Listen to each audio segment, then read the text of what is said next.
Hello. I see some text on the screen. How does that get there? It's too much text. No, I can read that. Hello again. Yeah, I see you're going to be out of town for a few days with your family. Have a great time. Definitely catch the VODs if you, I don't know. Today's show will be wildly different in that it not, no, of course not.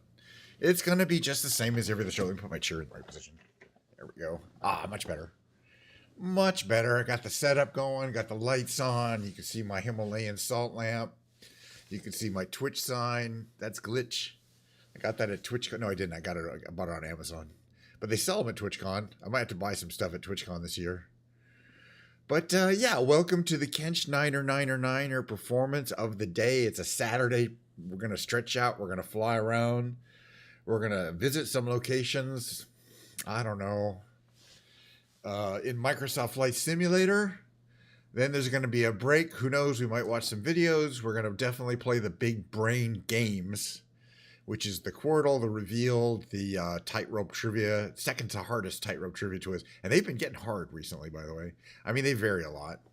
But, you know, it is what it is. Trivia can be hard. And more of those Octurtle. And then there'll be the break and then the guitar. Before I think Hobie already left today, but when you come back for the VODs, yeah, you know, this is your, you mentioned that you think this is maybe your favorite guitar, the white one. This is the Schecter Hellraiser C-1 FR. I'm going to talk about this guitar a lot, show it off in detail before I start playing today. Then I'm going to play it a bit. I'll probably sing a few songs. I don't know about the singing part, but you will see how it goes. At least I sing better than Mistress Mord. I don't know if anybody here is going to get that reference. But it is true. I mean, I don't look as good in a bathing suit as she does. But I can out-sing her any day of the week. Oh, you're there for now? Okay. Yeah, so I'm going to play later. You know, when you check the VOD, I'm going to be playing the white, that's my only white guitar. You mentioned that you liked it. So let's talk about the freshly poured glass of Diet Coke here. It's basically, the stream is powered by Diet Coke. Very, very nice. I don't know if it's nice or not. I have to try.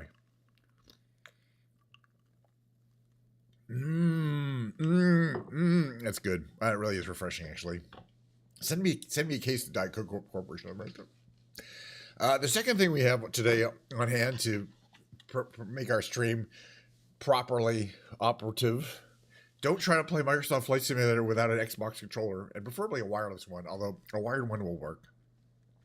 This is the beautiful blue Bluetooth. And what it is what it is. Hey, if I can't talk one day, it doesn't mean I'm not going to stream. All right, so now that we've wasted 3 minutes on my intro and 2 minutes of me talking about what the stream's going to be like, let's start the stream. You know, why not? Oh, by the way, what's going on in the world today? What do I have up on my other stream while I'm watching streams? Well, I got Zach Roar, Asmongold down here, but I'm probably not going to watch him. Probably going to turn off, but I am watching on my other stream the most popular stream on Twitch, and not by a little bit, by a factor of 100 at least. There's 5 million people watching this thing called La Velada Del Ano V, La Ano V, the fifth of these, La Velada Del Ano. And by the way, La Velada Del Ano just in Spanish means the evening of the year. It just is like a big event, okay? But apparently this is the 4th year they've been doing it. It's a boxing match between Twitch streamers. I bet I could show it to you. A little bit of it, because it's just a Twitch stream. Hold on a second here. Let me see if I can figure this how to do this here real quick. Just so you can see what I'm talking about. I mean, I'm maybe not, maybe YouTube will be mad, but they won't care. Hold on. It's okay. You've got to go to this IBAI. Oh, that wasn't it. IBAI. Okay, wait. It's not the sound. I don't want the sound. So you see, this is my Twitch stream, or my Twitch feed while I'm walking on the other monitor. Look at the number down there. The number of people watching this stream says 5,314,459 people. I've never seen a stream with more than a couple 100,000. I mean, that's pretty crazy right there. So I'm guessing, but my understanding is this is the most popular event on Twitch, and not by a little bit, by like a factor of 20 or something like that. You can see on the right, there's these endless Prime subs coming in, endless numbers of Prime subs. Initially, I was like, why are there so many Prime subs coming in? But It's so that people don't have to see ads, and there's millions of people watching. It's crazy. A boxing match. It's an amateur boxing match between Twitch streamers. They're all Spanish. It's Spanish language. Spanish is the biggest. Kind of, you think English language is the only place where we're streaming, but this Spanish market for Twitch streaming is humongous, and it's also concentrated on a smaller number of streamers. So they're the biggest money makers on Twitch, not American English language speakers for various cultural and geopolitical reasons. These guys are more popular, and kind of Twitch streaming is more part of the culture of young people in these areas than it is in America. The Americans don't watch TikTok or other streams, but in these Latin American countries, apparently Twitch is it for, Twitch is the place to watch anything like this. And so, yeah, they're getting huge numbers. I'm just impressed to see it's probably going to go up like 6 million people. Serving that number of people with a streaming platform, is really, a technical achievement. So good for them. Hold on a second here. We're going to switch over to the game. Hold on 1 second here. It is time to maybe play a little Microsoft Flight Sim. I'll play it. I don't know. Let's see. What do we got here? This thing working? It seems to be working. Anyway, so in honor of this boxing match, which is taking place on my other monitor at the same time in Seville, we're going to fly over Seville. Where is Seville specifically? Seville is just north of Gibraltar. We know where Gibraltar is. So Seville is here. Where should we take off from? It's pretty late. The place we want to check out is over here. That's where the arena is. It looks like there's a couple of little cool little airports. We're gonna fly around Seville. Let's see if it's really late at night. Oh, I want to change planes. So I want to go back to the I want to go back to our cool electric plane, a new hybrid plane. Oh, I take it back. I want to go back to a gyrocopter. Well, I'm always wishy-washy. I think a gyrocopter is might be a fun vibe at this juncture. Where is it? It's Magni Gyro. All right, configure that one up. I'm gonna configure that livery, but I will fly. I'm going to fly the new electric ATEA plane.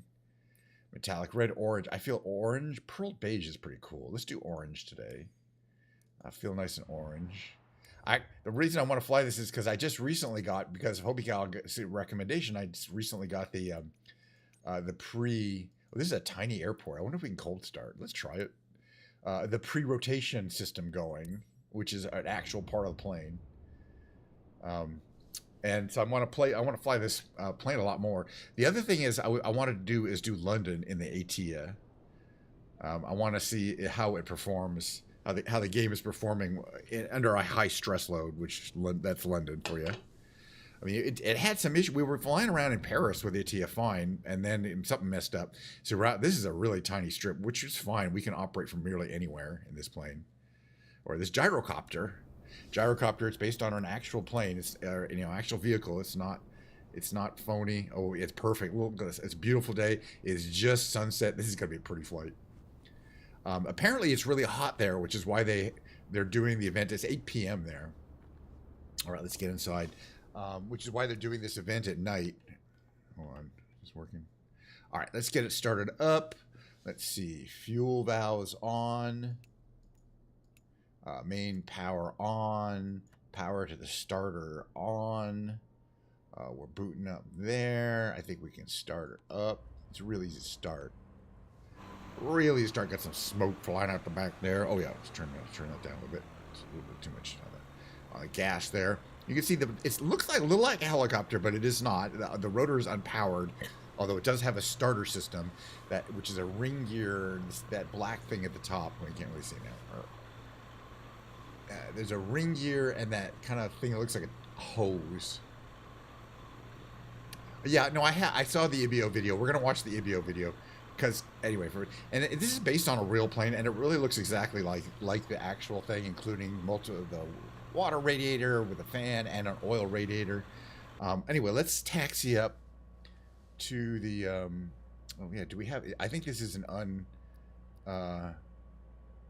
we're just gonna announce takeoff. I think this is an uncontrolled airstrip. We want to head north.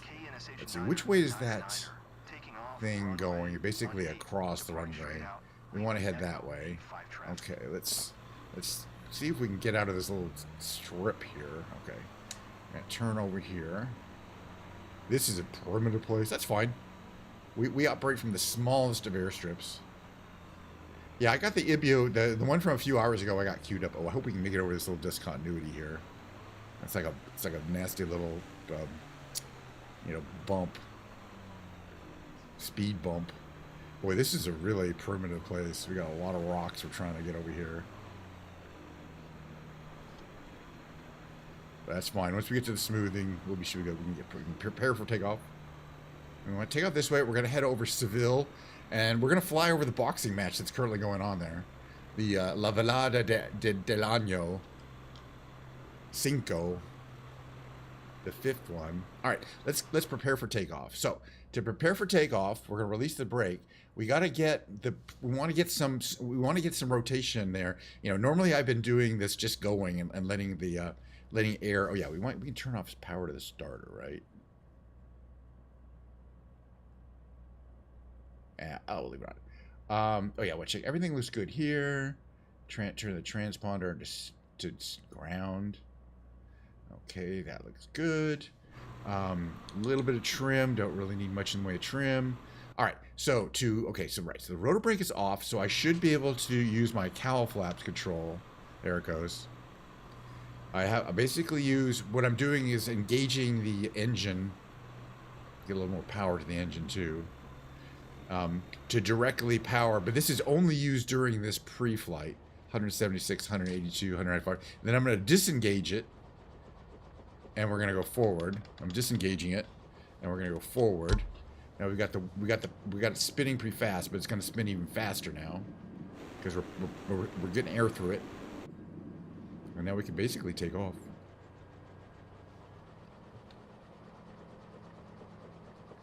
All right, so we got the cowl, full power there. And there you go. That's flying a gyrocopter. One of the coolest effects I have is as you load up the rotor is holding you up. It's flexible, so it dishes upwards. It's really cool. We don't want to get too much altitude here. We're going to stay low. This is Seville. Seville is that way. We'll check it out. But first, I want to check out the island, or you know, where the stadium is, where they're playing this La Velada Del Ano V as we speak. So we'll be able to fly over this active event. I did check out on the map beforehand where we need to go. And it is a beautiful sunset, and it's a hot day in Seville, apparently. We're also going to check out, I believe there's a barber shop down there. We'll check out the barber. Let's see, oh, that's a cool looking building. I like those buildings there. It's not going to be fully detailed. You can see kind of some shortcuts taken on the road pathing there. What's that thing that's kind of on its side? It must be kind of a bridge or something. We'll figure it out. But just a gorgeous day. I love flying my gyro. Again, it's a real plane. August. I doubt it'll be the 1st of August. If somebody says August and he says 6 minutes long, well, it sounds like at least he knows what it wants to be. This is a really cool bridge here. We'll check out the bridge. The stadium is up that way, up the river. Or no, actually it's on this. Okay, this is actually an island. It's hard to tell. But the river, it's a big island, and the river connects up here and then connects to the top. So the stadium is dead ahead. If we went dead ahead, we're going to smash. I don't want to smash. The old city is kind of that direction of Seville. Well, that's a bridge. That's a named bridge there. It's the Puente de Isabel II, Isabel II. Okay, and she was a queen. That's a cool looking kind of building or something there. What's our rotor speed? 492. It's getting a little fast. We don't want to over rotor. Again, the rotor is not powered. It's just powered by wind, you know, going through it, but it provides all the lift. That's kind of what makes it an unusual design. It just has that one simple, powerful engine on the back, directly propelling without transmission or anything, aircraft, 4-bladed aircraft propeller. This is a cool, I like this bridge here too. You know, this arched bridge here. I'm sure it's some kind of suspension design here. Oops. And this stuff here looks really cool. No, that way. I like chat right here. Oh, I wonder if that's an amusement park right there. Kind of looks like an amusement park. We got this bridge here. I still think, yeah, it's going to be too low to fly under. But we're going to check out the stadium. They're boxing away right now in front of a completely packed arena. As we speak. It's the biggest event on Twitch of the year. And not by a little bit. By like a factor of 100 or 20 or something like that. It's kind of crazy. Okay. There's all this kind of parkland and stuff here. But there, you can see there's our arena. Where we're heading. I think it's closed. I don't know if it's closed top or not. So as we fly over it, it's not going to look like it actually looks. Because I'm looking at it and it's packed. It is there. Apparently, there's 7 boxing matches, and then in between the boxing matches, there's a musical performance. So 7 performing. I looked at the list of people. I haven't heard it. It's not for the American market. We don't know what's going on. But apparently, it's all popular musical acts on the Latin American market, from what I could tell. So this is the stadium. And as you can see, it's basically like an empty soccer stadium, but that is not, yeah, and the interior is not really that well. Compared to other stadiums in the game, it's not perfectly well done. But you can see people parked for the event. I'm sure the parking lots are completely full. I mean, it is packed. I'm just surprised, you know, boxing is a big thing in Europe, that's for sure.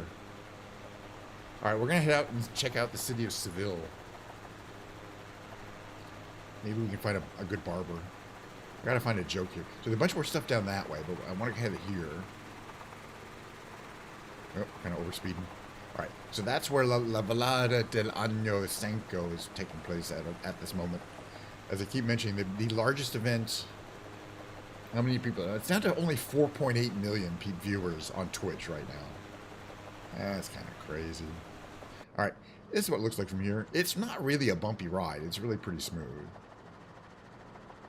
But it's certainly a great sightseeing platform.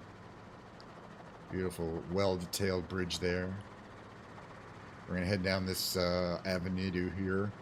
Avenuta. Take the stuff down that way. This is real pretty. This has got to be some kind of, I don't know, some kind of city square there, maybe a church. I don't know. I don't know the layout of Seville that well. And it's getting more modern out here. I think the actual old city is kind of this way to the south. We'll check it out.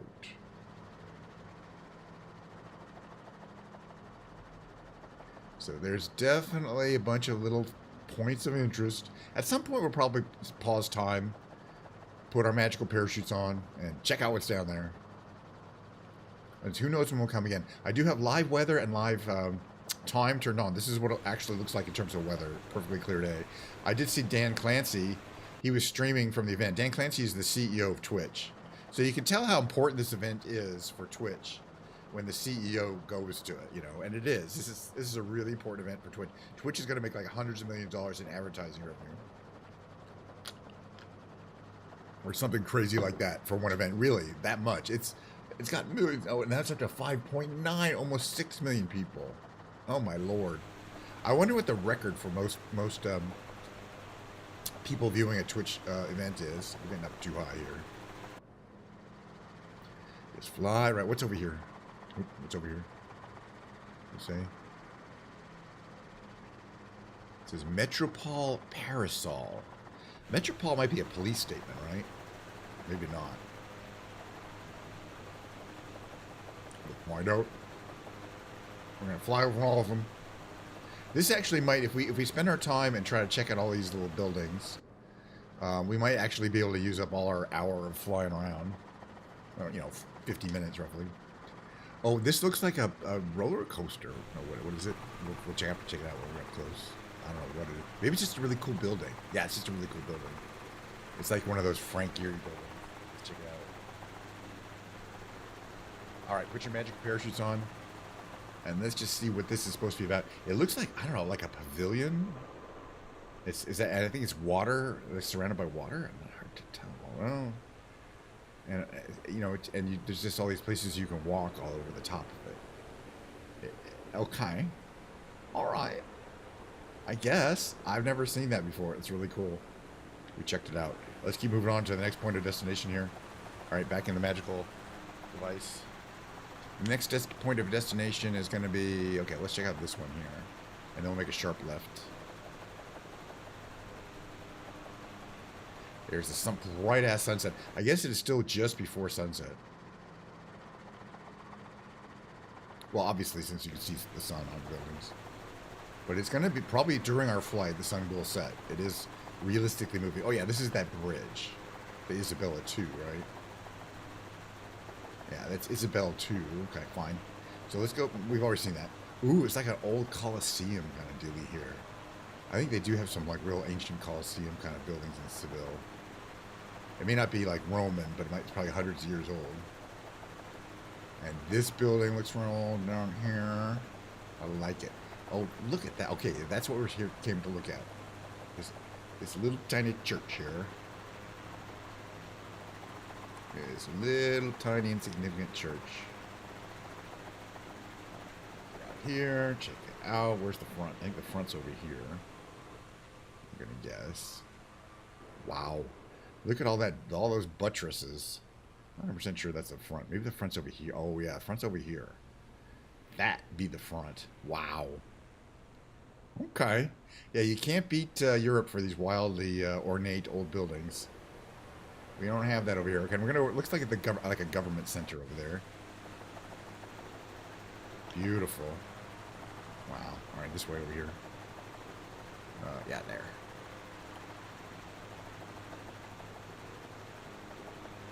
I'm getting a lot better at flying it. Now, landing this plane, especially I mentioned, is a yeah, maybe it is a bull ring, because that is definitely something, but it's a big one. That was a big one. Yeah, oof. Hard to tell. It looked really old, but I'd imagine Seville has bull rings. This is just like a giant, what's that have a name there I can figure out?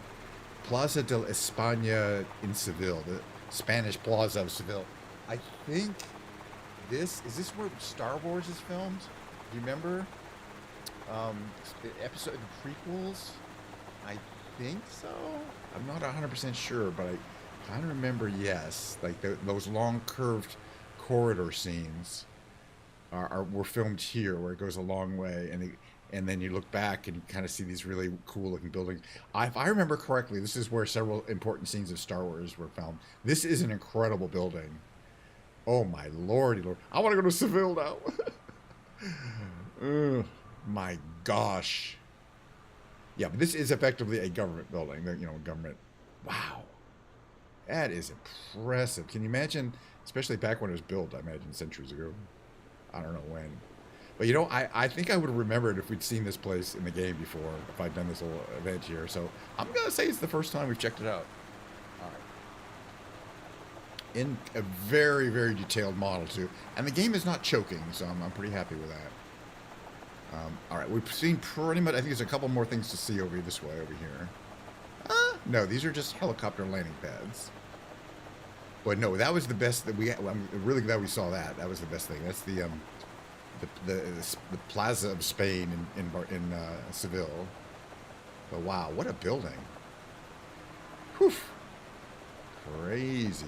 All right, so as I was saying, flying is not a problem. Landing without, you know, I want to land nice and gentle and have a nice, you know, use my rotor to be able to provide a lot of lift at the last second for a nice gentle landing and land real accurately. And so far, I haven't figured that one out. That's a tough nut. It's just different instincts than you normally have. So that's where we took off, I think, right there, right? That little airport there. But there's a bigger airport to the east. So maybe we'll check that out. So I think we've checked out all these parts here. Where this riverfront in Seville is obviously the, you know, that's the point of view. Here's, yeah, this is what we think. I think makes a lot of sense that it's a bull ring, because it's round. I mean, it's either that or cricket, but I don't think so. It doesn't look like cricket to me. It doesn't, you know, it doesn't. Yeah, it's got to be a bull ring actually, because it doesn't have any, you know, nothing else in there really could operate. So yeah, good eyes. All right, we went to this already. What was this again? Okay, that's that Metropole. We didn't actually. Right, that's that really weird long building with the curvy walkways on it. I don't really know what it's for. But we're gonna. I think the main airport is out that way, so we're gonna check it out. I haven't been there before. And again, you know, landing on an airstrip is easy. What's trickier is landing like in a parking lot, and you should be able to land pretty much any flat place. Well, let's check out the train station. I can always tell a good train station. It's up ahead here on the left. Especially when I come to a European city, I'm like, gotta check out the train station. And they never fail to impress in some ways. So, you know, it's like the whole lobby, blah blah blah. But then you got to go out and find your track. But it's in these covered areas here. And then you know, they can go. Yeah, there's a lot of tracks, a lot of platforms. And then the trains go through the train station here. Get onto the tracks and merge into the place. That's crazy. It seems to work. Lots of trains. Looks like there is a train down there. Millions of tracks. We're following the train right away here. Uh-oh. Power lines. Up, up, up. We're fine, but in the real world, flying this low is not recommended. Mainly because if you hit a power line, that's it for you. And they're all over. And you know, it's why low flying altitude flying is very dangerous. Even in the middle of nowhere, there can still be a power line coming out of nowhere. This looks like a commercial factory area here. Okay, lots of factories, which is reasonable because it's pretty close to the airpuerto.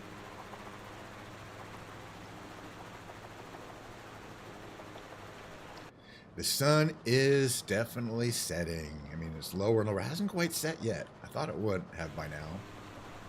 But yeah, these are the longest shadows we're ever going to see in this game. By the way, Sam, this is Seville, Spain. Sorry if I'm losing your comment, not seeing it quite in a timely manner. I'm trying to fly, not smash into something. And why we're flying in Seville, Spain is because this is currently, at this very second in time, where the biggest event on Twitch of the year, and any year, is currently occurring in the stadium. We visited the stadium. It's back over that way. It's called La Velada Del Ano V, the 5th event. And Velada Del Ano means evening of the year. It is a boxing match. It might be. Yeah, Seville, Spain. Good point. Anyway, it's a boxing match. Well, it's an event because they have 7. It's streamers, Spanish language streamers, Latin streamers, who box, or amateur boxers boxing each other, and there's 7 matches, and between each match there's a musical performance. There's currently a guy playing electric accordion. Kudos, man. Electric accordion, a very rare instrument, in what looks like a Tex-Mex band, but they're in Spain, and they have 7.3 million viewers, which is 7.3 million more than my stream. I'm not complaining. I can imagine having 7 million viewers. It's in emote only mode, but they're still getting like hundreds and hundreds of Prime subscriptions per minute. This looks like a pretty cool big airport here. I just want you, where's the main airport? As I mentioned, this is the main airport is Seville. So we're gonna land on it. We could literally land on a taxiway. But yeah, the sun is going down. It's pretty hot apparently in Seville. I mean, that's southern Spain. Looks like there's 2 airports here. There's one there and one there that kind of merged. I don't know about that building. That building got messed up. Some airports are a little more elaborately refined than others. This one's not. All right, we're just going to turn around and land. I'm going to do another flight though. I want to fly London in my ATEA, which we'll have plenty of time to do. Maybe we'll do it in the same time zone. We're going to land this plane. My gyro. So the key to the gyro, make sure your pre-rotation is not on. No, I'm not landing on the runway. We're landing on the taxiway. Trust me, it's not a big deal. Anything flat and smooth you can land on. It is not a problem. Okay, so the important thing is I'm watching is my the rotational speed of the rotors. It's that on that little LCD display in the middle, 403, 395, because that's showing how much energy is stored up in the rotors. When it gets under 200, you're not going to be able to, it won't hold you up in the air. But below that, you have plenty of room to kind of do a flare out here. So I can come down a little bit lower here. and then just kind of flare out real gently like this, and then let the rotational speed. That was a little bit very gentle landing there. Yeah, I was thinking about that. I realized that. I agree. Well, especially YouTube is so much friendlier to edited videos. YouTube would much rather show edited videos to people. I put my rotor brake on so we can travel without worrying about tipping over. Basically, I watched a video where a guy was kind of training people on how to fly this, and he said some interesting stuff. He said, like, for example, once you do pre-rotate the rotors, if you try to turn suddenly, you'll flip over, which won't be good. And, you know, I'm like, there's a lot of quirks on this plane, which is why you want to keep your rotors all braked up like that. Yeah, the thing about, I was thinking about that, you know, I was even downloaded a program called DaVinci, which is supposed to help you edit your live videos into shorter videos. And I was thinking like, well, I could take my show, right, which is an hour of Microsoft Flight Simulator and roughly an hour of playing music. And I could turn it into 3 shows. I could take the hour of flying. I think it's a little faster here. I could take the hour of flying, and I just want to check out this airport a little bit. But we're going to fly around London in the ATEA. You could take this hour flying and cut that down to like 20 minutes, right? That would be probably a great segment. You cut the opening out and all that, cut me talking out, you know, a little bit. And then for the musical segments, just cut them into 2 30-minute segments. So for each live show, I could have 3 slightly edited videos. But then I realized, who has time for that? I work a full-time job in addition to this. This is literally the limit of time I can do. So in order for me to do that plan, I'd have to cut out some of my live streams, because I'm going to be using that time that I normally live stream to edit the previous live stream. So I'd live stream twice a week instead of 5 times a week. Oop, going too fast now. When you go too fast, you actually see it kind of comes off its wheel there. That's not good. It's a tricycle, so... Oh, right. Plus, see what happened, yeah, is the rotor brake automatically turned off. Excuse me. Right, so as I was saying, I just want to get a little closer to this airport. We're going to take a screenshot. It just, unfortunately, it's just because I'd have to edit my own videos. I just know in advance it's not what I want to do. There it goes. The rotor brake went off again. It automatically turns itself off when you get too fat, like over 30 knots or something. I just want to get up to another plane so we can get a sense of scale of how tiny this little plane is. But I 100% believe that. I think especially on YouTube. YouTube is really friendly to edited videos. There it goes again. My rotor brake on. I wish there was a way of like locking your rotor brake on, but I guess that's in the real world. That's how it works. But we're almost there. But you know, and then the other thing is, is it really important to me that I'm a successful YouTube streamer? All right, we're almost at the place I want to go. Step ahead with these little GA planes here. We'll definitely get the sunset action. But then we're going to go to my ATEA and fly around London a little bit. We've got plenty of time. And my ATEA is that new hybrid electric gas airplane. It's actually powered by 4 little turbine gas engines. Man, we're getting shade here. Boy, those are some long-ass shadows.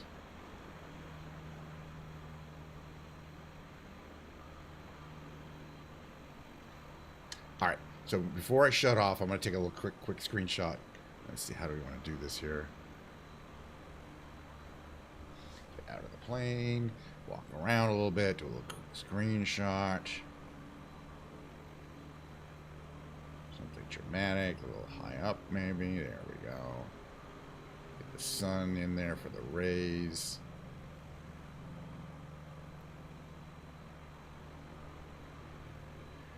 That's going to have to be about as good as we can do. Correct buttons. Okay. Basically a little postcard I could mail to myself at the end of the show. A little record of me flying this plane. But I want to fly another plane. And I want to fly in a different place. And I've, for some reason, been wanting to do this all day. It's a little town we like to call London. Little town called... Okay, where to go? There it is. Here it is. And basically, the reason why is when I get a new plane, we're going to take off from the city. Again, I think it's the same time zone. So it's going to be real close to the same sunset, I think. We'll have to see how that goes. But we're going to switch over to my new plane. When I get a new plane, I just got this plane last week. I always like to try it in London because it's kind of a benchmark for the graphics issue, for how well it flies. Picking a different livery color here because it comes in some different ones. I didn't like the digital, the camo. That's it. We tried the bubble gum. We did the digital. Let's just try the camo. I didn't think the digital was great, but maybe this camo will be a little cooler. I don't see why you'd want to put camouflage on a plane. And probably that's, this plane is supposed to be introduced next year. They showed it at the Paris Air Show for the first time. It's a French plane. It's being designed and built by a French company. We're going to start on the runway. We're not going to try to start up. It's a very simple startup sequence. There's 4 little turbine engines in it, and each one powers a generator, and the generators power the electric fans that propel the aeroplano. It's one of those, wacky devices. Yeah, I mean that's the thing. It's like I have to want to do what I want to do, and honestly, what I want to do is live performances and not editing my performances. I think that actually would be fun. And I also, interesting thing is I was watching some people who do edited Microsoft Flight Simulator things on YouTube, and they're basically saying, "Oh, I used to make a lot of money, now I don't make a lot of money, blah blah blah," and it's a lot of work to put these edited videos together. And what they were saying is like, "Gosh, what I really want to do is just live stream. That just seems so much easier. Just live stream for a couple hours, no editing, no packaging, nobody." And I realized when they said that, I'm like, oh yeah, live streaming is in a sense just a lot easier than producing edited videos, and that's why I'm keeping doing it. All right. This is the ATEA. I believe that's how it's supposed to be pronounced. It's a little loud from the outside. It's not quiet because it's in the back section there. Okay, the front section is where the people are. So it's got 3 seats in the back, 2 seats in the front, and then there's a big area where you can't see anything. There's 4 turbine engines in there. You can kind of see the exhaust ports, but you can see on the outside. You see how it says engine number 1, engine number 2, engine number 3, engine number 4. All right, what's going on here? All right, so we've got our parking brake on. Parking brake is off. Anyway, so we can take off in hover mode or fly mode. Since we're on the runway, we're gonna take off in fly mode. Fly mode means we're gonna take off kind of like a real plane. Let's just get to the correct trim. But basically, you provide power to the engines, and that's what provides power to the fans. And now you can see we're loading up. We're heading down the runway. And in addition to getting wind under the wing, providing lift, there are these fans there that are spinning up, and they also provide a ton of lift. So we don't really need to be going that fast to get off the ground.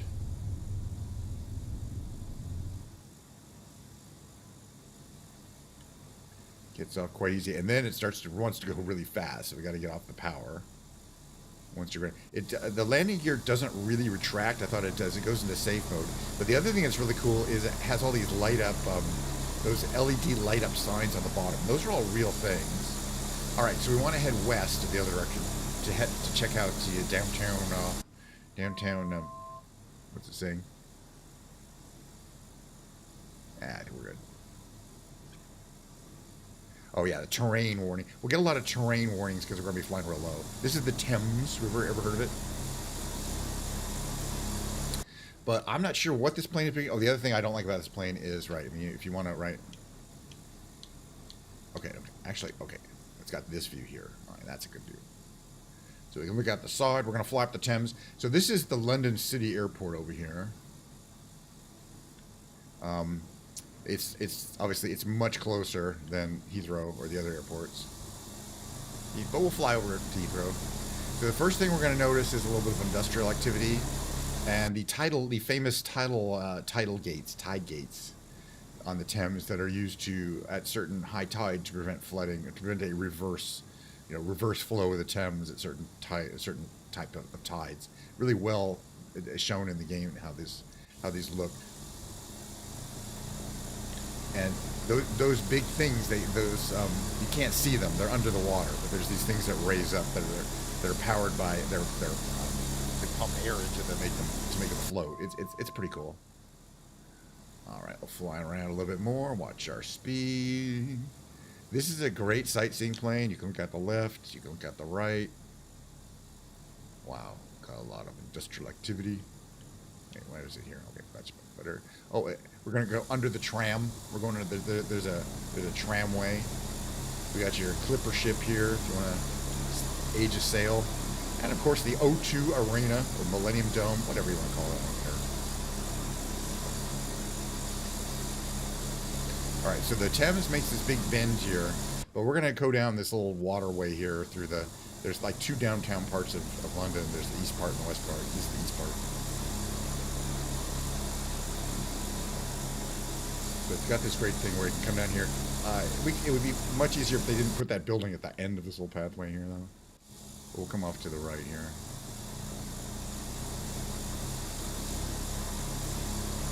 And by the way, I have collision detection turned on.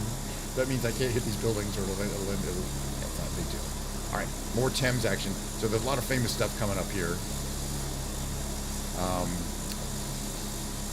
You're right, we didn't pass the bridge, the London Bridge yet, did we? The Tower Bridge, I mean. Yeah, I think it's up ahead.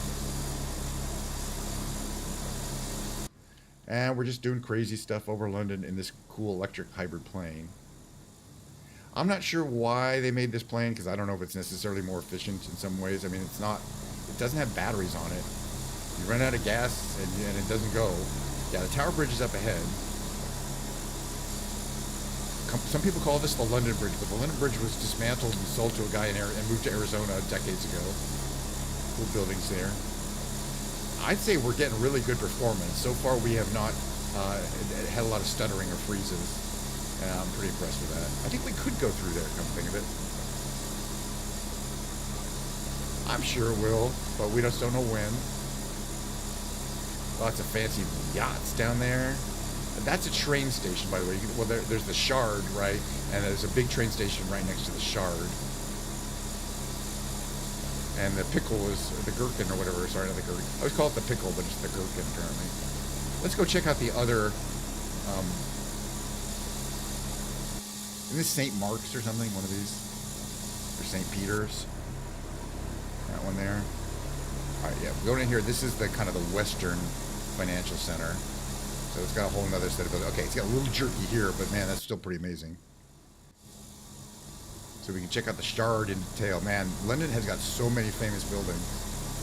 And like famous like squares and stuff down there. But the Gherkin is there. Gherkin. Of course, that building has been duplicated in other places in the world. It's not the only one anymore. I wonder if they'll ever build a sphere. They were talking about building a sphere in London, like we have in Vegas. All right, I want to go through. I think we can go through the Tower Bridge, but I don't know. So, only one way to find out, and that's to try. It looks like there's plenty of space in there. I just want to get a nice lineup. This is what it looks like from here. By the way, I think if we flew this plane like this, you'd get sick. You'd get pretty much motion sickness. I mean, I'm getting, especially from the inside, I get kind of motion sickness from flying. But certainly this kind of flying where you're like, wow. But yeah, it's actually a lot, you know, it's easier from the outside. Well, we're getting some long ass shadows. I'm not going to go to the under part. I'm just going to go to this mid part here. But I'm pretty sure we might be able to do both of those. Yeah, I don't think there's any problem going through that section there. Anyway, so the Tower of London is just on the other side. It's right there. That's the Tower. But we're gonna we still check out the palace. Haven't said hi to Big Ben. How you doing, Big Ben? What time is it? Gonna stay nice and low, fly into the sun here. In my new French ATEA hybrid aircraft. Oh, that's where a really cool bridge is. It's a covered bridge? Yes. But as we come around, where you find the London Eye, which is that huge Ferris wheel, then you know you're right in the heart of the British, the UK government. Right there, real famous bridge there. Wow. And then all here, there's Big Ben and the Parliament building right there, or Palace of Westminster. And the other side is where the Eye is, and there's a bunch of other famous buildings there. We'll come back. I would say this plane is very efficient on memory because it's not causing any real problems. We're close to that building over there. Hello. He doesn't seem worried. Should be. And this is this part I really like. It's the Battersea Power Station, I believe, or Swansea. I think Battersea. And it's because it's famous because it's in the Pink Floyd album, The Wall, right? There's a maybe not. I think it's here. Anyway, that's a power station. Like a really old one. All right, we're gonna fly back up the Thames a little bit. Then we're gonna go land at you know, the big one, Heathrow.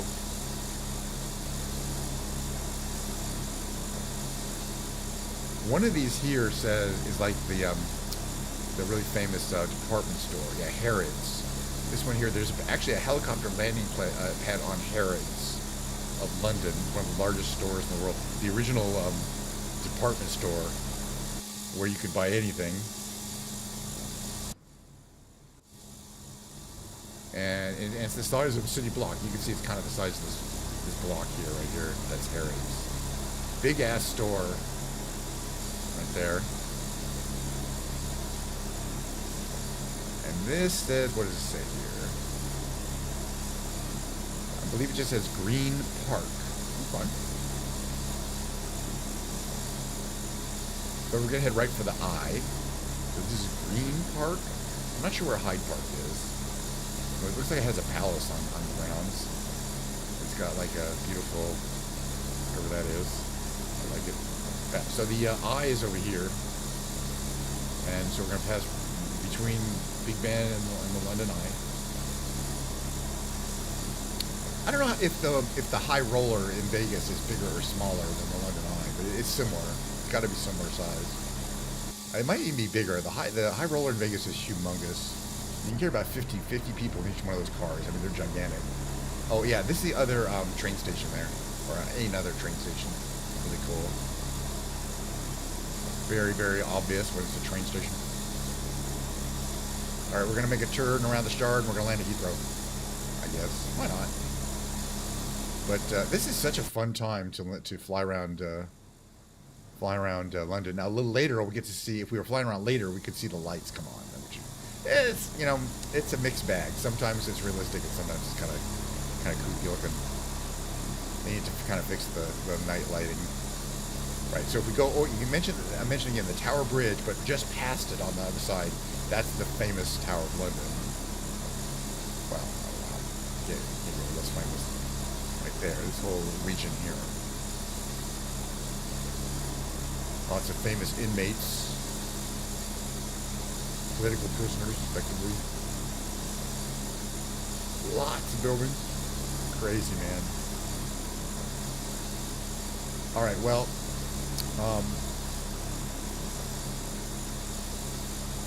Heathrow's about 7 miles west. So we're going to kind of pick up the speed so we can head there. Keep looking down. Oh my god, so many buildings. So much modern. So many glassy closed roofs. And London is an expensive city. Apparently a lot of rich people live there. I don't know what this is, but it looks cool. Might be another train station. It looks like there's underground train tracks there. There are a lot of train stations. Alright, let me figure out which way Heathrow is. I think it's slightly southwest. You can kind of see a lot of planes are landing over there, but it's about 6 miles. It's actually not that far. But man, oh yeah, what's over here? Got like a tower. Observation and communications towers.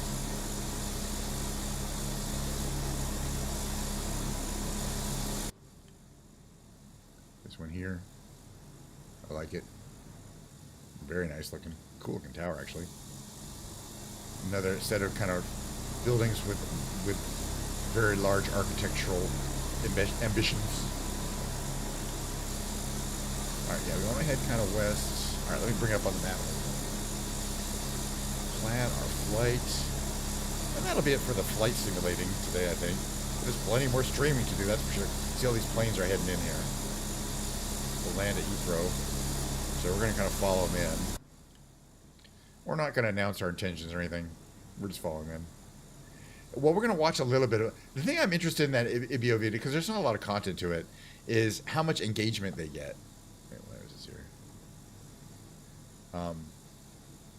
and kind of what the comments are and things like that, because it speaks not not about what's actually happening in the Skibidi toilet episode, but what's kind of going on in the fandom world. But it's 5 minutes long. We're gonna watch it after this, yeah. The Ibio video. And again, it's another one of those translated ones where you can hear the AI human voice or read the Arabic, which I don't read. And I guess it's a very international crowd. Let's keep looking at the gorgeous undulating scenery as we head out to Heathrow.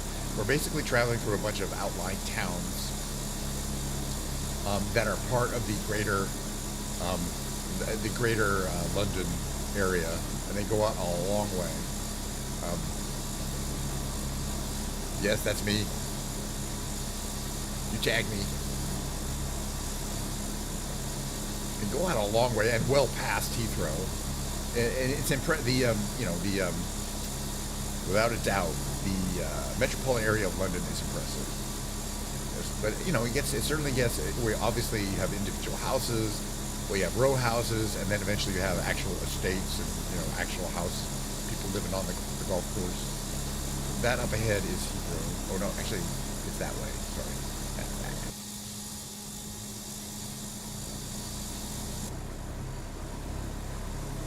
All right, which way is the runway? Well, this is a crowded ass airport. We're gonna have to like bully our way on, I think.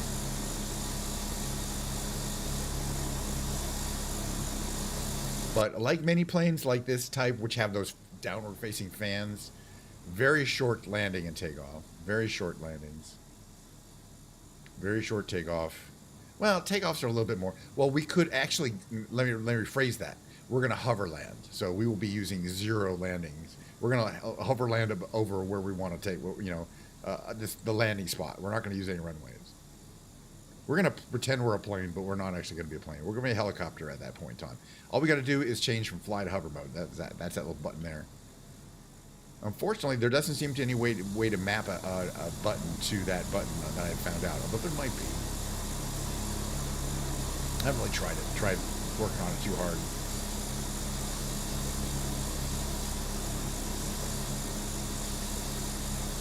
So the trick is, you want to get pretty close. You want to get pretty low, because when we go into hover mode, it takes a while to lose altitude.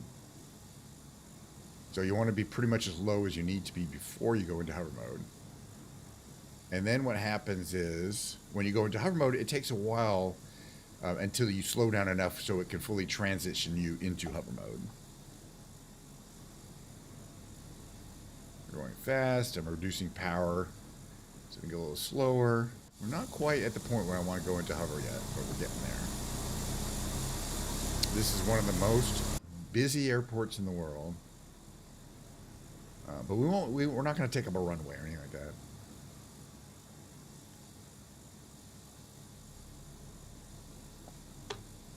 All right, so right around, I would say, right around, we're almost getting there. We're a little bit closer. It does not take that long to get into hover mode. It just takes a few seconds. So if we go too early, it gets a little rough to actually make any physical forward moving distance. So right around here, I'd say hover. So we'll see. You see, the speed goes down precipitously. That's what we want. And I carefully watching our vertical speed. So if you want to descend slowly, now we're hovering. But you can basically, when you're in this mode, you can kind of translate and yaw very, very greatly again. We're starting to get some jerking this year. There's some interesting things down here in this airport. Just want to check it out. This is obviously a commercial part of it. This is not a passenger terminal, this area here. Passenger terminal's up ahead. Let's check it out. Quite a ways up ahead, too. All right, this is what it looks like to fly over Heathrow in this little electric hover thingy. Now, I think we have just gotten after sunset here. We're at 210 feet. Pretty wild looking plane. So as long as we don't go lower than this, we'll be fine. But yeah, you get a great view of airport activity. There's some terminal as there. There's terminals there. There's a terminal here. Some parking structures. These are starting to get lit up a little bit. A little bit of framiness there, but not too bad. I think there's another main terminal down here. That's what it looks like from here. Yeah, I'm definitely seeing frame slowdowns, but I absolutely expect that in an area like this where so many detailed things to view. But overall, man, we saw a lot of London, all those buildings. Let's check out this next terminal over here.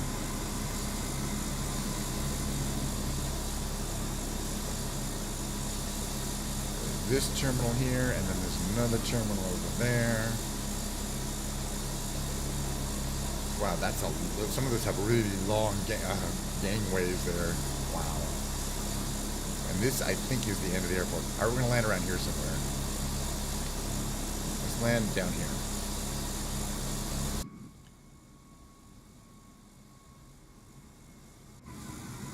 We're going to land over here.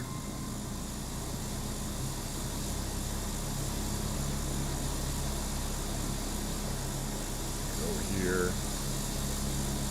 Some unused corner of the airport where nothing matters. Okay, 350 feet negative. 400 minus 450. We're settling in. Minus 700. Want to add a little power. I want to keep the rudder out there. I'm adjusting the throttle very carefully here. We're going to make a turn here. Like this. It's very dramatic. It's like a helicopter, but you don't have to worry about over yawing or anything like that. We do want to make sure we don't land at greater than 500.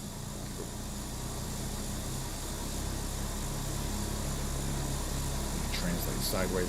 It's got some wild capabilities. That's really what I want to put it down. That should be good. Very nice. Engines down. Wow. It's a fun flight too, man. I really like it. You know, I tried that. I tried the afterburner switch. It didn't really work right. So I have it attached to a button. So, you know, I can go, I push it once and it goes from hover to fly. But I push it again and it doesn't go back to hover. Well, and also, why did it do that? Also does weird stuff. Like it shouldn't do that. So it's not really putting me into hover mode or into fly mode. I have the engine off entirely. Oh, now I do. It also did something weird with my engines. So I don't think that's. You know, I tried it. It didn't work. It doesn't work. Yeah. It seems to. It's not that it's not instant. I think it's just not. It's supposed to toggle on and off. And it's not. It doesn't go on and off. I tried it a few times. And every single time it kind of messed me up a little bit. All right, we're 400, negative 400, 50, negative 500. Got to stop there. A little more power.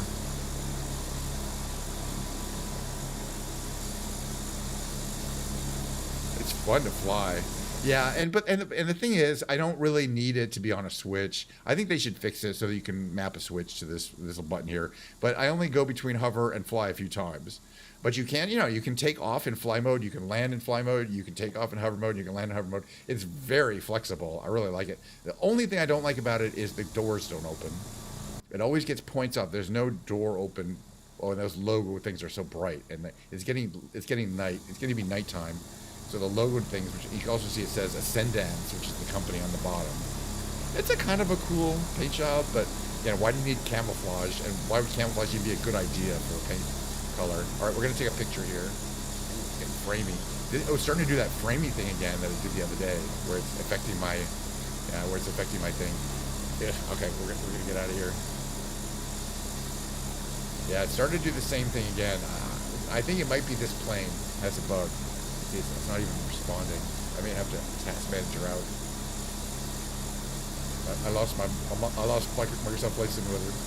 It's not lag. It kind of crashed. It crashed out. All right, give me a second. Let's see. Is it responding now? Yeah, it's still not responding. It's locked. Yeah, it's kind of locked. But I hit escape and all this stuff. Okay, now it's going to be funny. There we go. Wow. So I'm just trying to figure out what causes this situation. Because once it is, I have to quit the game. But it almost seems to only happen right at the end. It rarely happens when I'm actually doing things. It'll probably be fine if I get to this mode and then you're back here because it's fine now, right? It's just, I don't know, just being there. All right, hold on a second here now. All right, anybody who finds Skibidi toilet objectionable, I completely sympathize with you. And yeah, I'm getting an error. I'm getting this error on YouTube here. I got the same thing the other day where YouTube says, I'm not getting a picture. And it's lagged way behind where I am. It'll catch up in a second on YouTube. If you're on YouTube, there it goes. It's caught up. All right. So we're going to go into just chatting here. Just chatting. Let's see if I can successfully do that. There, we're just chatting. Perfect. All right. So I'm going to bring this up here. Oh, so there is a live show going on. Oh, the video is a private video. Interesting. So what was I watching earlier? Okay, hold on a second here. Let me bring this up. History. I was watching earlier.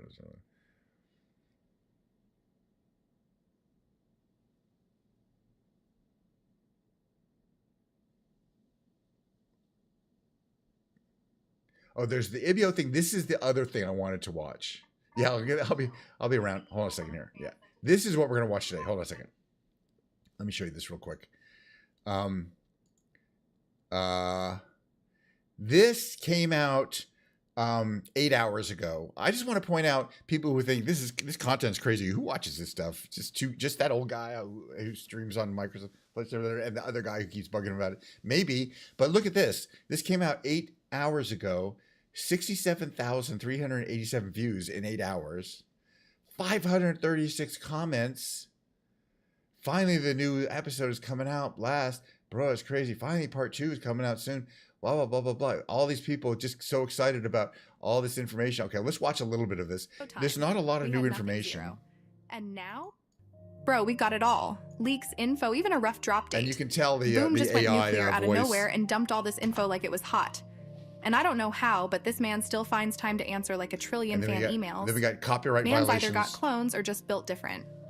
So we have a lot to talk about today. Oh, and don't forget to join my Discord. News hits there instantly. Links in the pinned comment. Stick with us. And your legacy will never fade. Hello friends, you're on the channel. Subscribe to the channel and press the like button under the video to speed up the release of the next video. Sane. Like imagine, Boom not working on the episode, just glazing over emails all day. Kind of hilarious if you think about it, lol. Anyway, the fan asked him how the new episode is coming along. And Boom actually gave a pretty detailed answer. It's going slowly. How many? These months I'm struggling to find motivation working as much as I did before. Mainly because of some BDSS stuff I'm not allowed to share. Can you imagine? Not that part 2 is very complex, although it is quite crowded.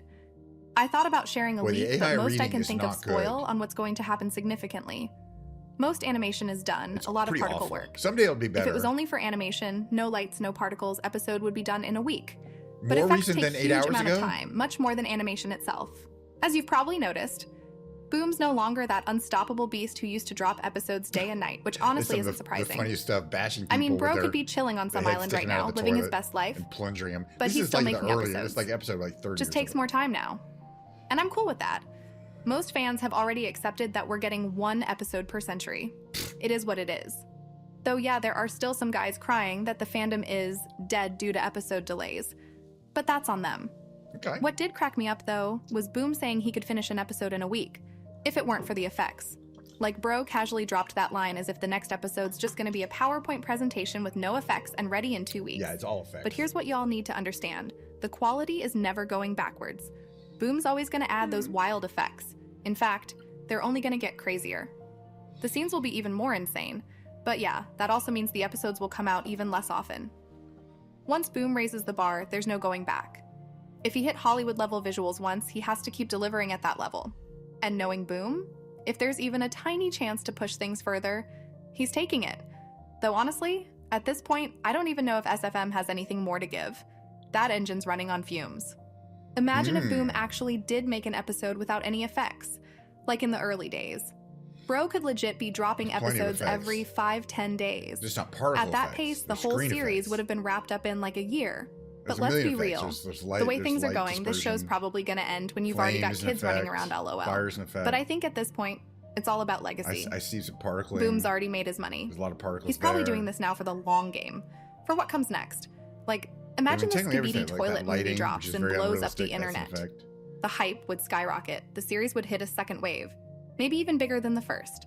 Half the planet would suddenly know who Boom is. There's your and screen maybe effects. for a while, people would remember him as a full-on internet legend. The fandom really wants I honestly think that's what's driving him now. That's what he's holding on to. It sounds like he doesn't want to be that Because if I'm famous. being real, I'm not sure I'd keep grinding like that if I didn't have to. Unless there was a huge opportunity ahead, then yeah, maybe I'd push through, but probably not with the same fire as in the beginning. But hey, people are different. You know what they say? Find something you love and you'll never work a day in your life. If this is what Boom truly loves doing, then I'm happy for him. By the way, a little while after that email, Boom actually talked with EBO and said, animation is almost done, but it's only animation. For comparison, I've been spending 4 days just doing effects for a tight fight scene that's like 40 seconds, and I'm not even done yet. He also added that part 2 is quite intense as a whole. Bro, 4 days on effects for a 40-second scene? That's insane. Man's out here sweating pixels like he's animating brain surgery. I swear, it's tear-worthy. Someone tell Boom to chill a bit and just feed us some drippy lore instead. Because these fight effects take an eternity. What's actually kind of cool, though, is that he hinted at the fight scene. So we know some sort of battle is coming. You don't think... We got 2 spoilers, so let's talk about them. That's hardly All right, a so in the spoiler. first spoiler, we're shown a base, wrecked to hell, with debris everywhere. I mean, we already know Astro's out here trying to turn everything into dust. We should probably watch 79 But there's part one thing that stands out. again. 2 glowing I don't lasers even cutting through remember the it. smoke. Now, instantly, my brain goes, Uncle G-Man? Makes sense, right? But here's the weird part. The lasers look kinda low to the ground, like way too low for someone G-Man's size, so maybe it's not him? Honestly, no clue. I hope it's G-Man. We don't have that many other options. Remember, Boom said a character we love is making a return. So it's probably either G-Man or I love Speaker all the Man. characters. And those glowing guns? Not Speaker Man style at all, but also, don't forget the G-Squad dipped at the worst possible moment. Sure, they said they'd hold off Astro, but we haven't seen them since. And they were missing someone important, DJ Toilet. DJ might be cooking up something crazy right now. Maybe new upgrades, new everything. So what if the figure in the smoke is DJ himself? Either way, we're left with 3 solid guesses. Some new weapon, DJ, or Daddy G-Man. Well, the Drop point is your when theories. you see black smoke, Turns somebody out there aren't just 2 spoilers. There are 3. Though to be fair, the third one is pretty much the same scene, just from a different angle. But this time it looks like we're seeing it from the POV of the Watchman of Doom. And judging by that massive arm in the frame, it's definitely our big guy. But here's where it gets interesting. The smoke in the scene doesn't really look like it's from explosions or the red beam zombified agents. It looks more like a teleportation effect. That's what I was thinking. So what if G-Man figured out how to use the same teleport tech the TV men have? The one we saw the Skibidi scientist use? Imagine G-Man just popping into the battlefield out of nowhere and instantly smashing TVs. The idea of him having access to TV man teleport tech? Honestly, sounds very real. The tech in this universe keeps escalating.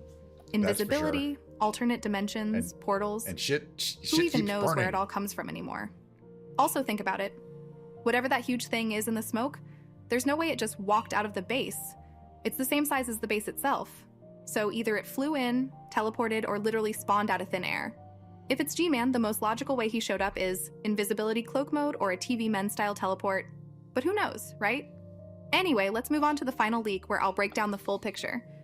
And share some important info you don't want to miss. Another minute. Honestly, this last spoiler is pretty dark. It gave me serious Harry Potter vibes.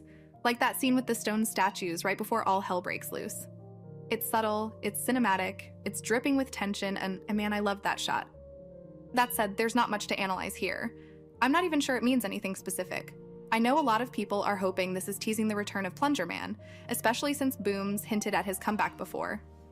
But does it make sense for him to return now? Like, I'm not saying I don't want him back. I totally do. I just don't see how it would fit narratively at this moment. Right now, the spotlight's on other stuff. Good point. We're expecting someone to return in episode 79. We're probably getting G-Man or Titan Speaker Man finally. If Boom also drops Plunger Man out of nowhere, it might feel like too much. Like stacking all the hype cards at once. Plus, if Plunger Man comes back now, he's gonna steal all the glory. Personally, I'd save his return for around episode 81 or 83, give it some build up, let it hit hard. In 2029? But if Boom does bring him back right now, I'm not complaining. Let's see what he's cooking.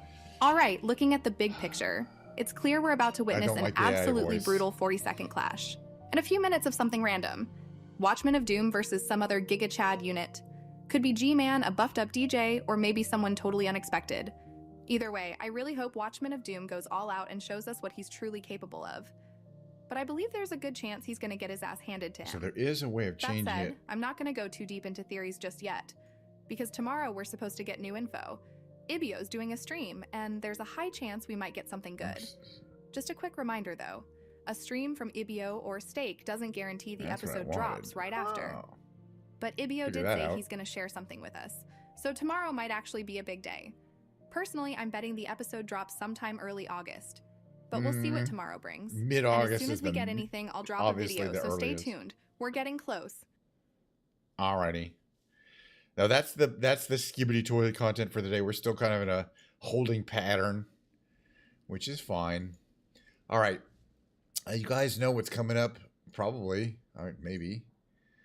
The daily Big Brain Games. The Big Brain Games is me playing the, we're going to warm up with a Quirtle. We're going to play the Revealed. We're going to do a tightrope trivia quiz. It's the second to the hardest one. Tomorrow's the hardest one. And we're going to do 2 Octurnal games. So let's just get started. If you don't know what this game is, then I can't help you. I mean, it's publicly available. Okay, I use 3 starting words. I have been watching some other Wordle players, and they have some other good starting word options. But for now, I'm keeping this one here. What is this up here? Not stain. Could be saint. S-A-I-N-T, though. Let's see. Then we have polar on the lower right. This could be an easy one today. We have 2 words that end in Y. But it could be a lot of things. It could be muddy or muggy. I'm going to wait on that one.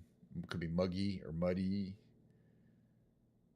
Let's wait for a second here. The lower left one has an N and an I. It could be dingy. It wasn't, though. But now I know that the D is in there, so now I think it's muddy on the upper left. That's helpful. And then this one, okay, so now it's in, it could be, let's see, I-N-K-Y.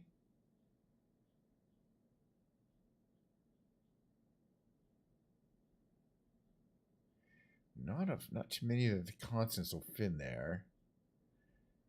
And I-N-K-Y could be kinky. Let's try kinky. Is that even in the dictionary? Apparently is. All right, so that's the first of the 5 or 6 games we're going to play today. The next is called the Revealed. Blah blah blah blah blah blah. Heavily redacted document history and society is today's category, and the answer is going to be a 9-word and an 9-letter word and an 8-letter word to solve. Okay, we have get the heavily redacted document. The blank was the blank half of the blank blank blank in blank from blank by the blank at less than blank per blank for blank blank. It was the blank blank in blank. The blank blank blank of the blank greatly strengthened the blank blank and blank, provided a powerful blank to blank, and confirmed the blank blank of the blank.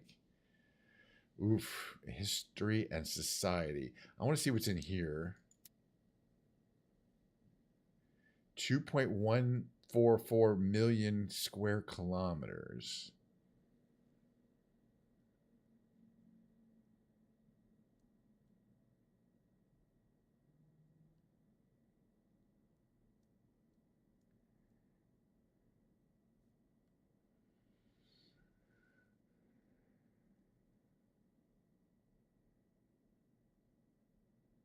I want to see this one. Could it be Louisiana Purchase?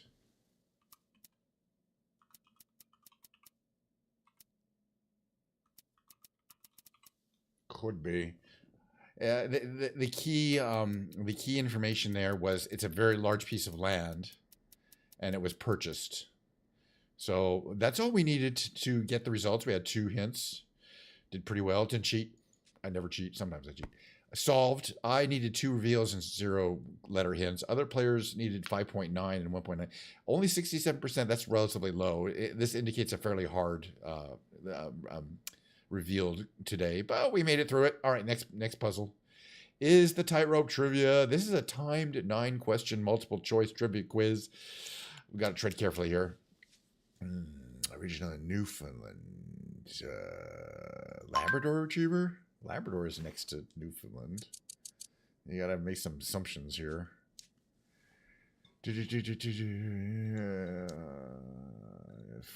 Alaska? Yeah, Seward's Folly. A new type of refrigerator in 1926. Physics. Einstein? I did not know that, but kind of had to process of elimination on that one.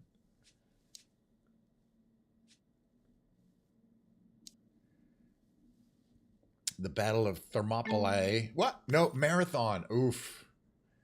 Oh, right. Marathon. 25 miles marathon. Shit. That's a tough one. Number 11. Rendition of which song? I think it was, oof. Amazing Grace. Wow, these are hard. How would I know that one?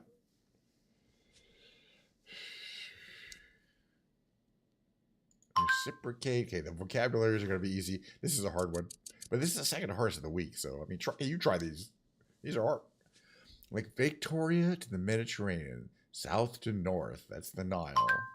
Not east to west, according to the song Spaceman, which I'll be playing later. The Nile does not run east to west. Voiced which cereal mascot? Was it Tony the Tiger? Yeah.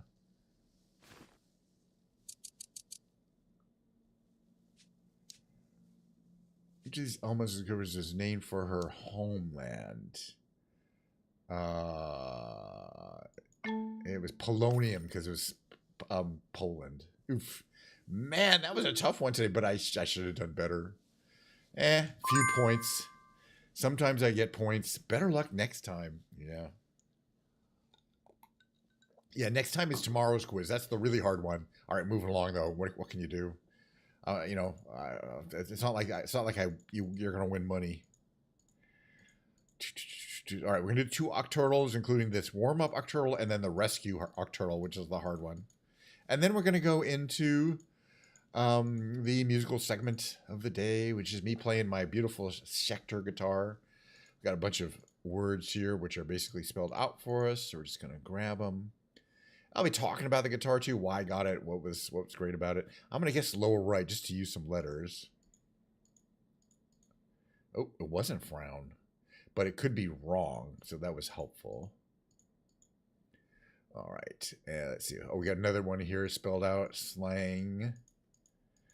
And these are going to be another spelled out lower right.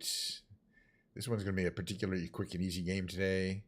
This one here is going to be canal.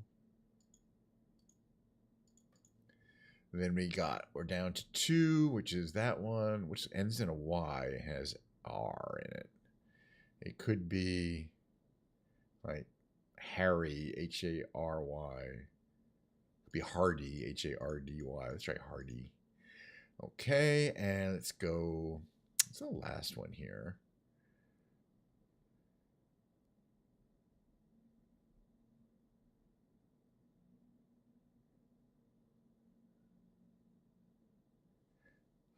Okay, I think it starts with an A. But it's not angle.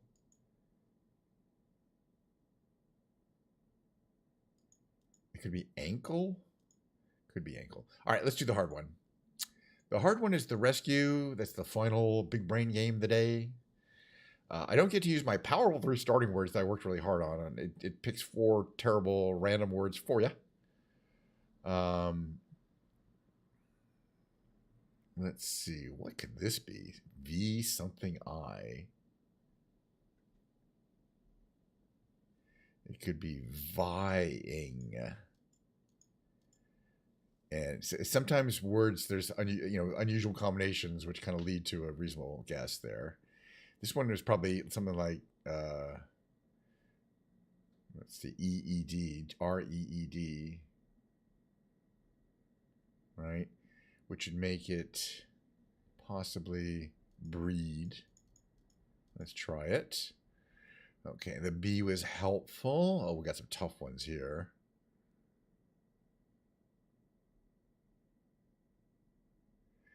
Now, this one on the lower left, it seems like there's no clues. There's no way you can get it with an S and a Y. And it probably is not showy. But if it is, that'll be a big win. It was showy. Okay, here's one. Bring. It's spelled out for us. Let's just grab it. And then this one here has an E, also spelled out for us. It says eyeing. We had vying and eyeing in the same game. That's wonderful. And this one, again, upright is spelled out for us. This is going to be a relatively easy rescue, I think, today. But there's still 2 words to get, and we have 3 guesses, so we got to be careful here. So what do we got here? There's an I and an S to place here. Whew.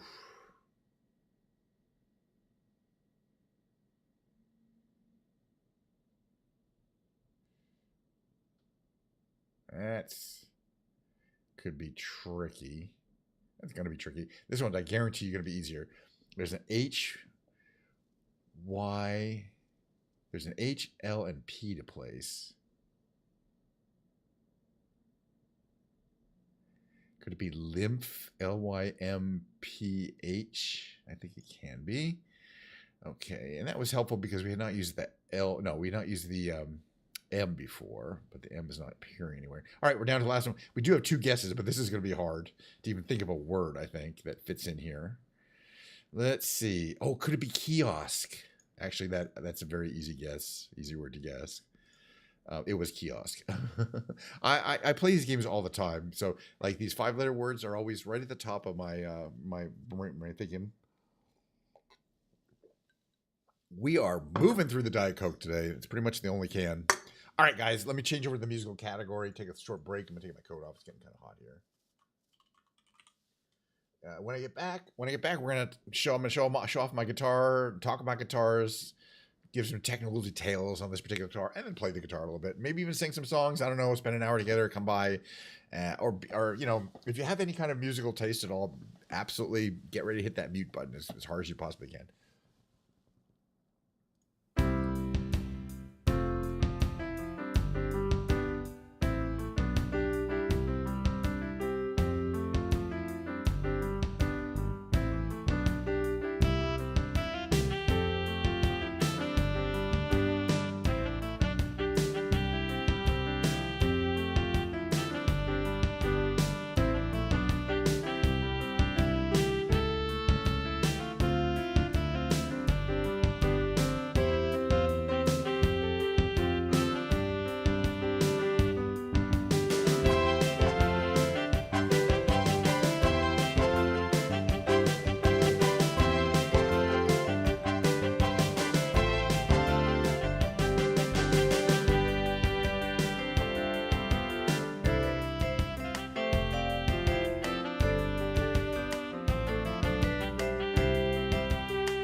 All right, let's get things set up here. Mic in the right place. I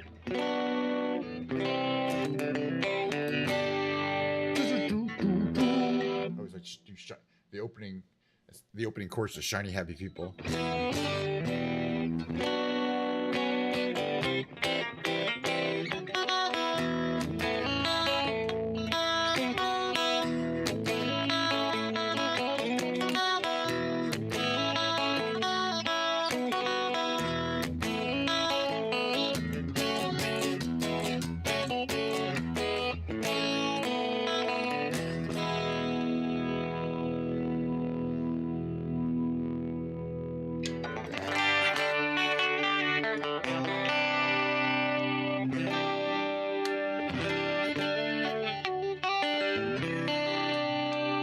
Possibilities. All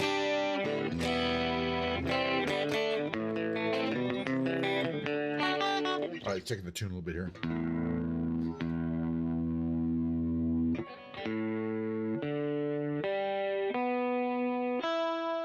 All righty, yes, I promise we talk about guitars, and we're going to talk about guitars. I'm not just going to sit here and play. I'm going to talk. All right, let's talk. I have about 15 or so guitars. They're not investments. They're, I guess, cycle through them, play different guitars. One of them is a 4-string bass guitar. I got a really nice Squier bass guitar. I got a 12-string acoustic guitar. I got a nylon string electric guitar, kind of unusual, which I don't play too much. And some other guitars I don't play too often, but most of my electric guitars I do kind of cycle through. So this one is one of my more recent purchases a couple years ago now. It's a Schecter. This is called, okay, see up here, let me take this off here. This is called a Schecter Guitar Research. Is the name of the company, Schecter, it says up there. This is pretty much the highest end guitars that they make. This kind of, in terms of, you know, the optional things like the fancy bindings. I mean, they make this guitar a million kinds of variations of this Hellraiser guitar, like a lot. The Hellraiser is the body shape. Okay, so it's a Schecter C1 Hellraiser C-1 FR. Excuse me. Hellraiser is the body shape, very common body shape on Schecter guitars. C1, of course, means it's a 6-string. There's a C7, that's a 7-string. Why don't they call it a C6? Don't ask me. I don't run that company, but it's a C1. It means it's a 6-string. We talked about this before. What does it have that makes it so amazing? Well, the biggest thing you're going to notice is what we call the crushed abalone inlays and the crushed abalone binding. Real fancy stuff, binding all the way around, and then crushed abalone binding all up and down the headstock. It really is fantastic to see in person. This guitar is also fleshed out fully with the double locking Floyd Rose system, so the strings are locked to the top and the bottom, so they can't go out of tune once they're in tune. This is the only guitar I have that has the Floyd Rose system. The other thing it has that's quite noticeable is the EMG pickups here. These are pretty much standard EMG pickups, which means there is a battery compartment in the back that takes a 9-volt battery. This little compartment is what you can open up to power to change the batteries. The battery, it's a 9-volt battery. It lasts a long time though. I think I kind of change it once every 6 months or something like that is plenty, because it only really operates when you're playing. It just provides a little bit of boost. Well, the inlays are fantastic. I mean, it's hard to tell how sparkly they are and colorful they are in the picture. I'm just trying to kind of like get some light on them, but oh, oof. I mean, and the amount of effort. They don't produce this guitar anymore. No, you can't buy it. I bought one of the last ones that was sold new.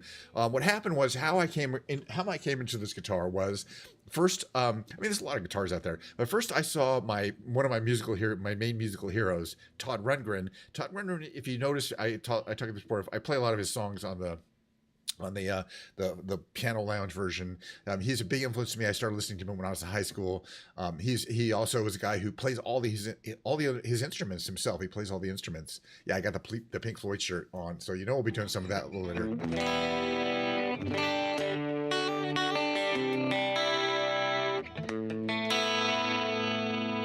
That's the Who, of course. No one knows what it's like to be the bad man. Hi, Cogram. Be the sad man behind blue eyes. No one knows what it's like to be here.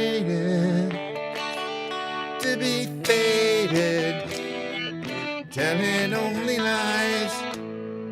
It does look a little like a Gresh. Anyway, so I saw a photo of my hero recently, not that long ago, like 4 or 5 years ago, Todd Rundgren playing a concert, and he had this guitar in his hands, this exact model in the white. It was a clear enough photo that I was able to identify the exact model, from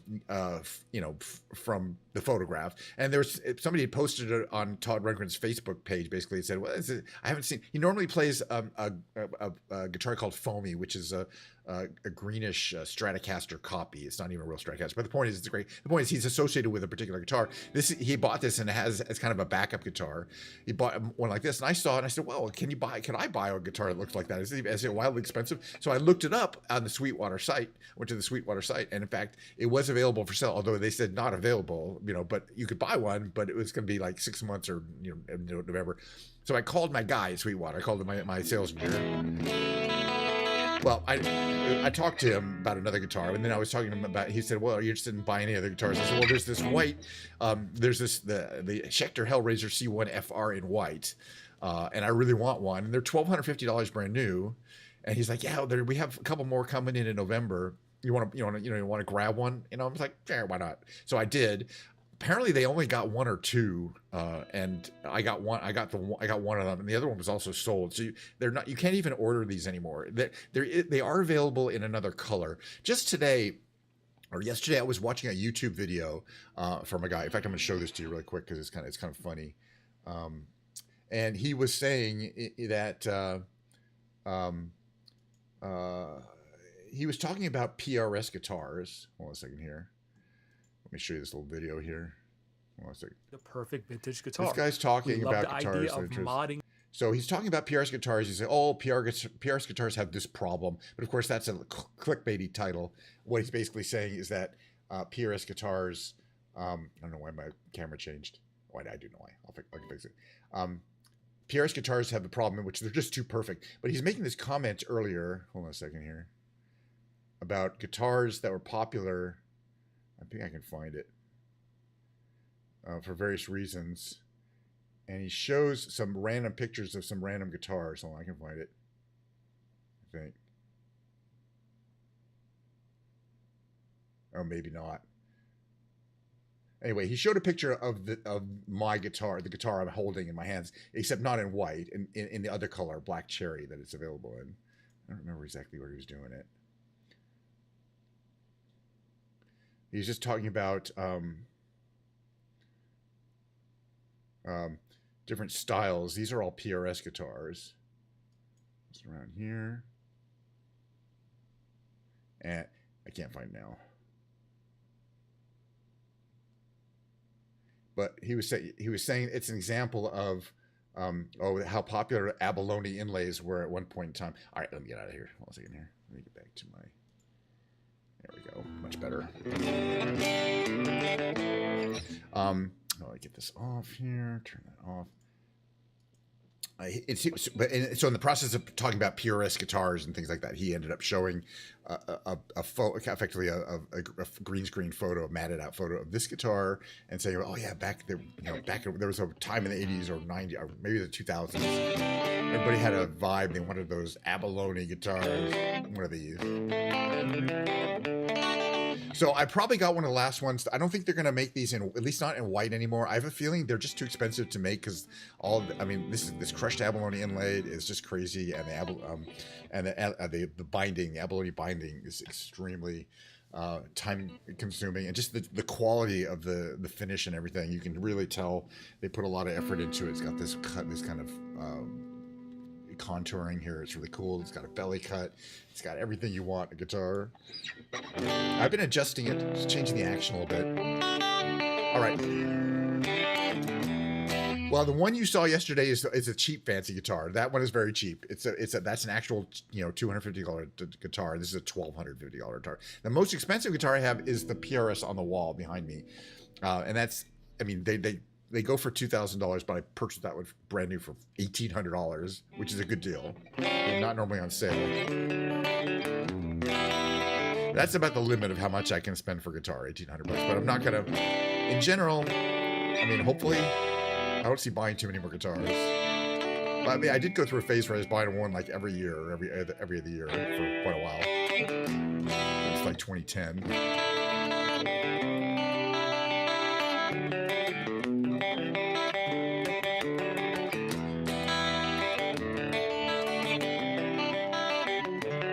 Oh, me too. I have a low-end Gibson budget. I have a Gibson Fender. It's a studio, and I have a Gibson Les Paul called a Tribute, which doesn't mean much of anything. But they're both basically studio models. They don't have binding, they don't have less, but they are great American-made Gibson guitars. But yeah, the standards start at about $2,800 and go to like $3,500, and there's the customs start about $5,000 for new ones. They're good guitars, but yeah, I don't really. Those are really for people. I think most of the people who buy those guitars buy them for the prestige and don't necessarily play them a lot. And I'm not sure what they're planning on leaving them to their kids or something like that.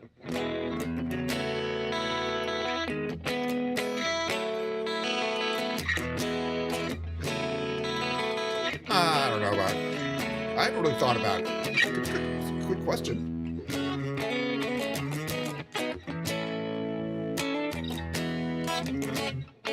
I do play more Gibson guitars than anything else because I have 3 Epiphones as well, or three or 4 Epiphones now. So I have a total of like 5 or 6 Gibson guitars because Epiphones are made by the Gibson company in Asia, in Asia. They're real Gibsons in a sense. But then I have a lot of non-Gibson guitars. I have Fenders, I've got the Schecter, I've got the Paul Reed Smith, and I've got like some cheapo guitars. But that's about it. Oh yeah, the Gibson Action is better. I think I've mentioned this before. I mentioned this story before, but when I bought one of the earliest guitars I bought was the Les Paul Studio, and I bought it on Amazon, for $800, and it came out of the box like they don't, most of the time guitars will work out of the box, but it came out of the box perfect. And it played so well that I measured it very carefully, and now what I do is just trying to set all my other guitars so that they are set up as close as possible to that Gibson's Les Paul Studio. In other words, it has a reference setup. And what I'm talking about by setup is things like the truss rod angle to make the neck the exact right, whatever you want, as straight as possible, but not perfectly straight. Height of the pickups, intonation down here, and string height, so height above the fret. They're all adjustable, and they all have a lot of effect. So if you lower the action, I got to remember to lower the pickups a little bit and things like that. Everything kind of interacts with each other, and it can take a while. You can spend a few days kind of messing with the action, making a little change, adjusting something else, tuning everything up. Let's check our tune here. All right, time to start playing some kind of song. I want to start with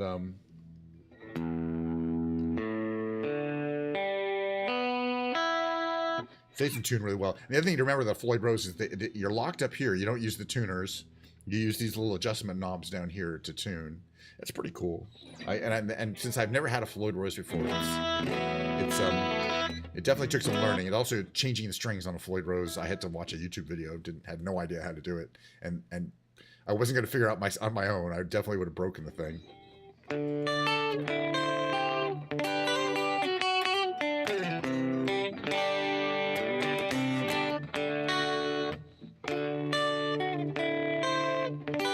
Well, I have Slash model Les Pauls that have the top hat on it. You want to see?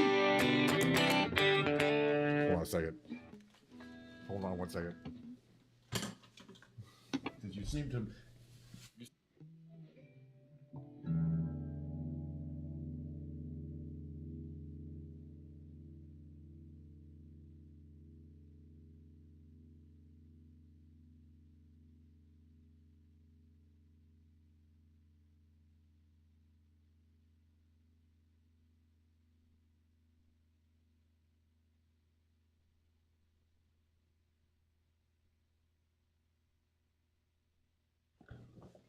All right.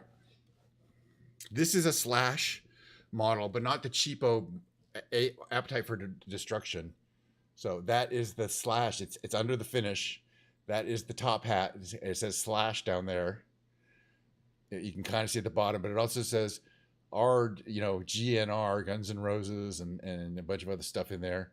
But apparently that's his signature. And yeah, he's put his imprimatur on a bunch of models, but these are the nicer ones. These are the ones with real Seymour Duncan pickups, and they're not cheapo Chinese-made pickups. The guitar is made in China. To his specifications, got a thicker neck, but these pickups are made in California, shipped over to China where they're installed, and then the guitar gets shipped back to back to America. But it's not just that it has Slash on it, but I'm a big fan of Slash, and it apparently this is really, the voicing of this guitar and the weight and kind of the neck profile is based on some of his vintage Les Pauls, and this finish is called Rosa Corso. It's got a lot of flame in it. Rosa Corso means race course. I'm not sure why, but anyway. We'll go back. Hold on a second. All right, let me get 1 second though. We gotta start playing. I'll play that next time though. It's a great guitar. Yeah. Well, all my guitars have to be good looking. It's a law. I like my good looking e-girl streamers, and I like my good looking guitars. It's a weakness. All right. So I like this pick. I picked out this pick. It's a white kind of pearloid pick specifically for this guitar. Oh, the other thing I always like to say is I always like to pick out a strap for a guitar, and I found this perfect white leather with a black lightning bolt strap. It fits this guitar so well. It cost me $13 on Amazon, but that's not the point. The point is I get a good strap. All right, let's sing a song. So, Beware. This song is called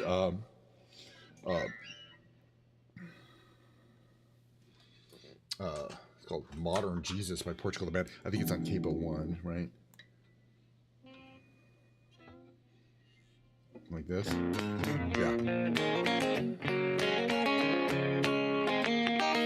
Hold on, let me get into my transitions there so you can see some fancy stuff.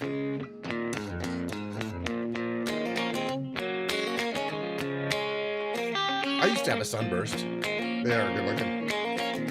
I think he has a sunburst. Like a tobacco. Come on in, take a seat next to me. You know we got what you need. We may be liars preaching to choirs, yet we can sell your dreams. You don't need sympathy, they got a pill for everything. Just take that dark cloud, bring it out to wash it down, but don't pray for us. We don't need no modern Jesus to roll with us. The only role we need is never giving up. The only faith we have is faith in us.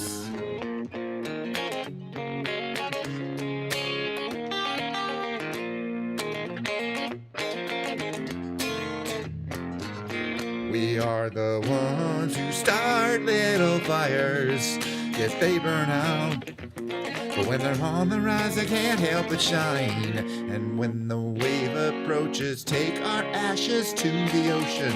Who cares if hell awaits, having drinks at heaven's gate? But don't pray for us. We don't need no modern Jesus to roll with us. The only rule we need is never giving up. The only faith we have is faith in us.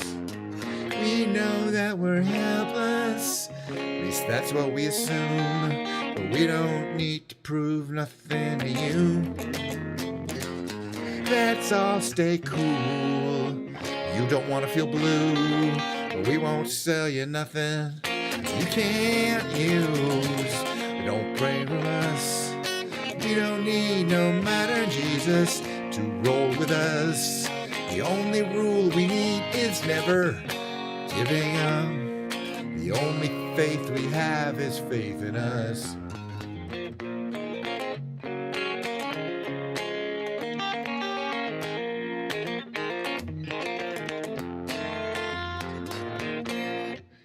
That's how I go. I gotta practice this. Just go. Ends right there. All right. I like that song, but it's kind of tired. What else do I want to play?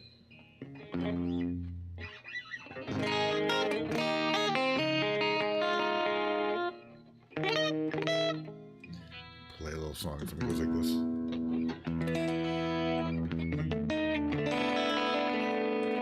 That's just finger pick.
introduction there. What's going on here?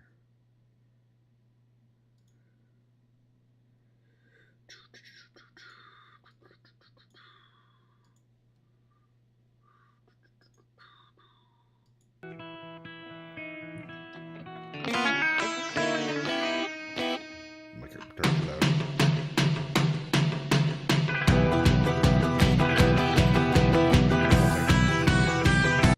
Little loud. Hold on a second here. Let's go back a bit. That should be about right.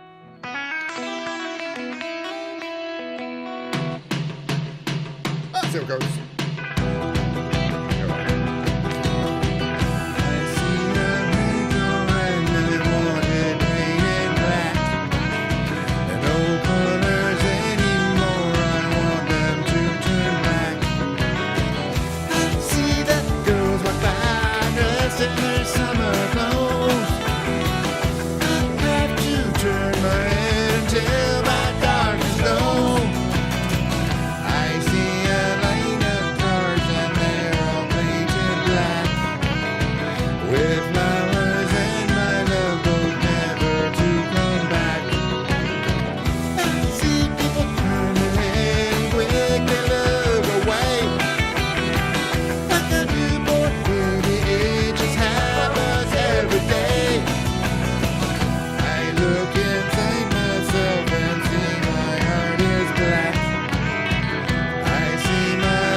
See this thing happening to you. I look not love in a setting sun. I left it laughingly before the morning come. I see a red door and I want it painted black. No colors anymore, I want them to turn black. I see girls walk by dressed in their summer clothes. I have to turn my head until my darkness goes.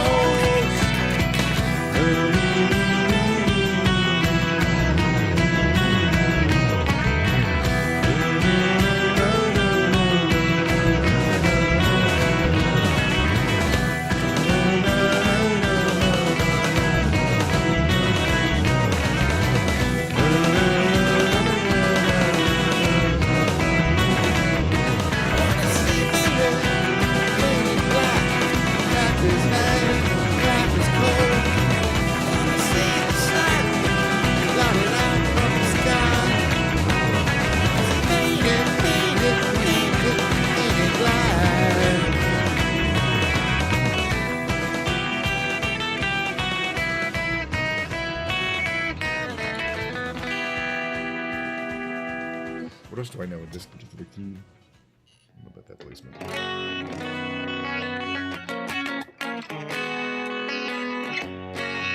Kind of want to do, what do we got here? Yeah, this one here.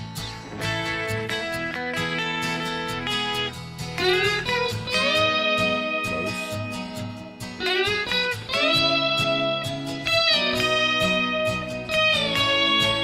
Or not.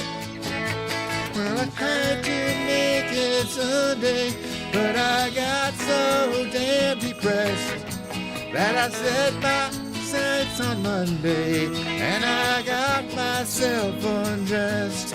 I ain't ready for the altar, but I do agree there's times when a woman sure can be a friend of mine. Well, I keep on thinking about you, Sister Golden Hair Surprise, and I just can't live without you. Can't you see it in my eyes? I've been one for correspondence. I've been too hard to find, but it doesn't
I want to do a few more of these. We're going to skip Man on the Moon. We'll do a different REM song. So let's do a different REM song right now. Which one do I want to do, though? We'll do Strange Currencies.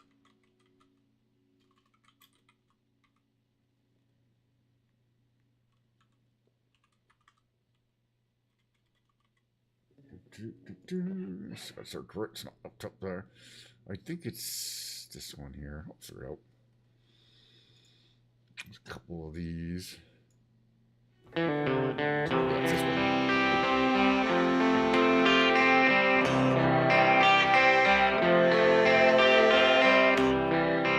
I don't know why you're mean to me when I call on the telephone. And I don't know what you mean to me.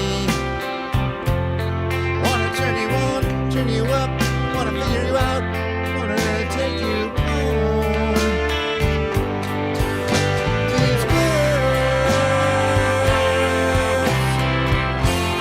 you will be mine. These words, you will be mine all the time. Now a fool might be my middle name. I'd be foolish not to say. Gonna bend whatever it takes. Ring you up, call you down, sign your name. Secret love, make it prime. Take you in and make you mine. These words, you will be mine. These words, you will be mine all the time. Ooh. I tripped and fell. Did I fall? What I wanna feel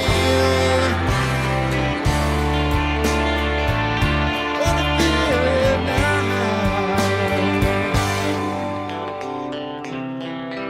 You know, with love comes strange currencies.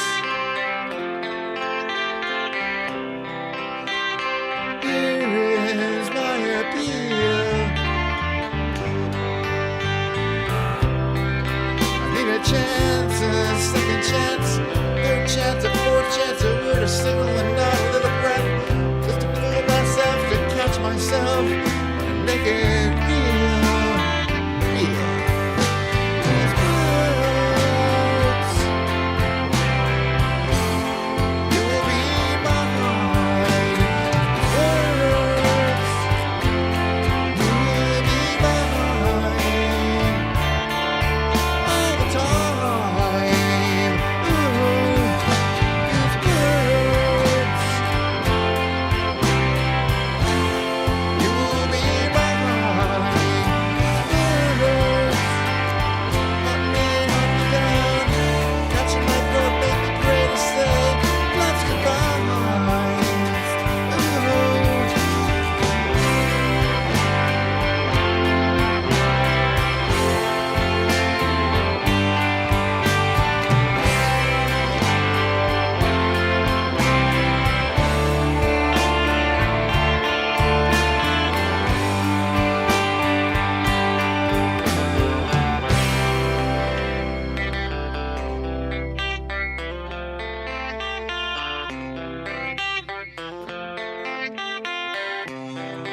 I don't know why it meant to me. What should we do here next? Let's see. Haven't done this one in a while. It's always a fun one for me, at least. Go loud over here. That's that, right? Table 5.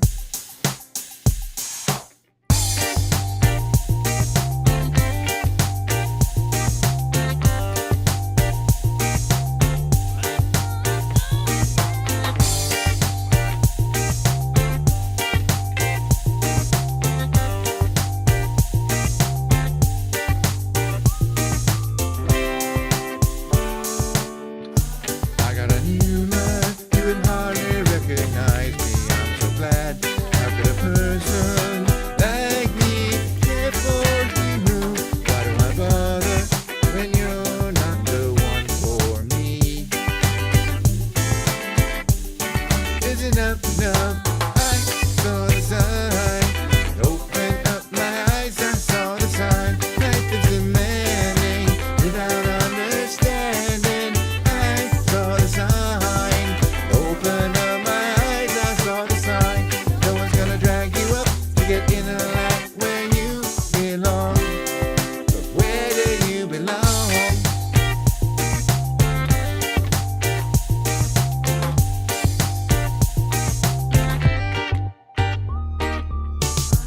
Under the pale moon, for so many years I've wondered who you are.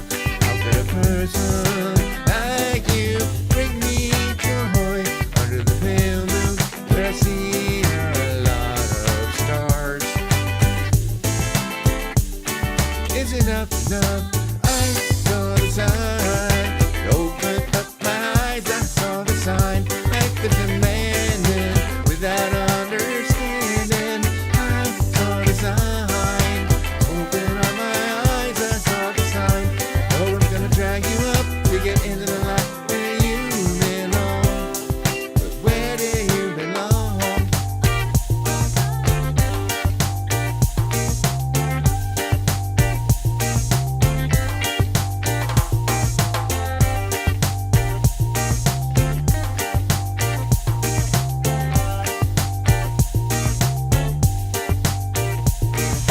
I saw the sign. Open up my mind. I'm happy now, living without you. Let you go. I saw the sign. Open up my eyes. I saw the sign. No one's gonna drag you up to get in the light where you belong. I saw the sign.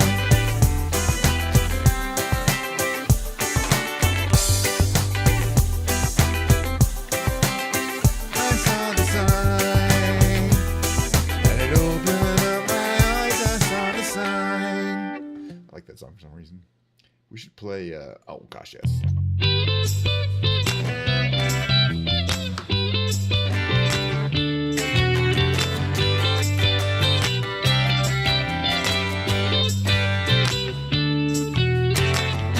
Hey, where did we go? Days when the rain came down in the hollow, laying a moving, laughing and a running, hey, skipping and a jumping in the misty morning fog where my heart's a thumping, and you, my brown-eyed girl.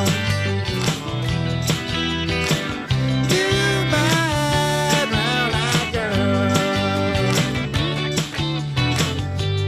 Whatever happened to Tuesday and so slow?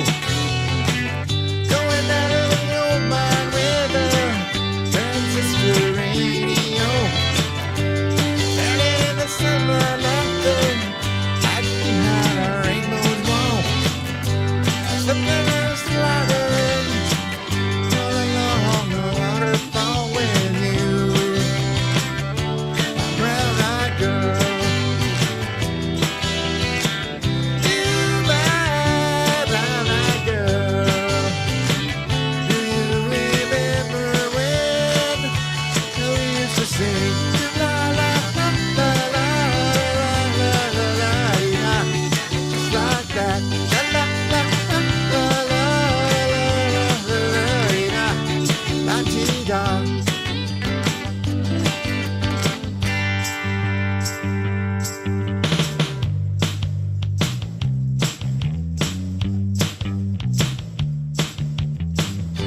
Don't try to find my way now that I'm on my own. I saw you left the other day. My heart, you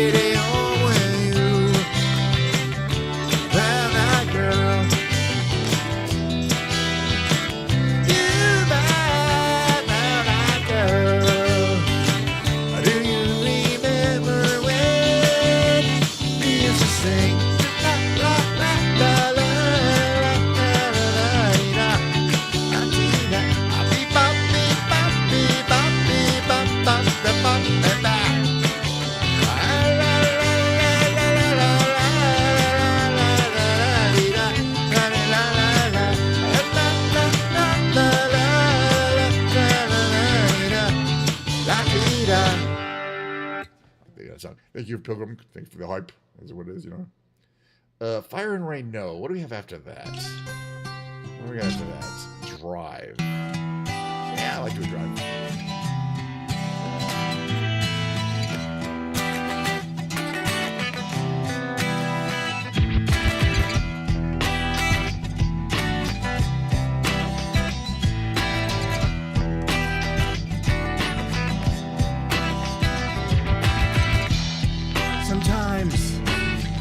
The fear of uncertainty, staying clear, and I help but ask myself how much I'll let the fear take the wheel and steer. It's driven me before, seems to have a vague, haunting mass appeal.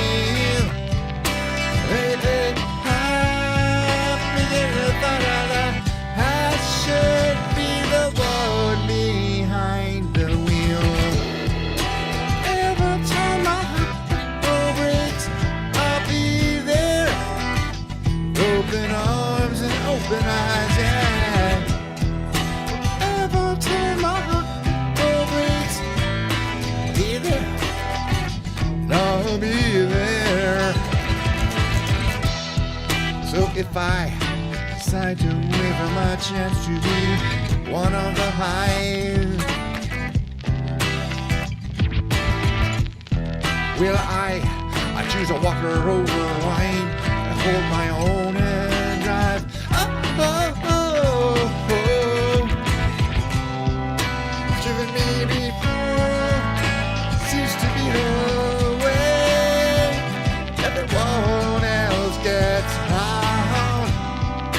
Lately, I'm beginning to find that when I drive myself, my light is found. Every time my heart breaks, I'll be there.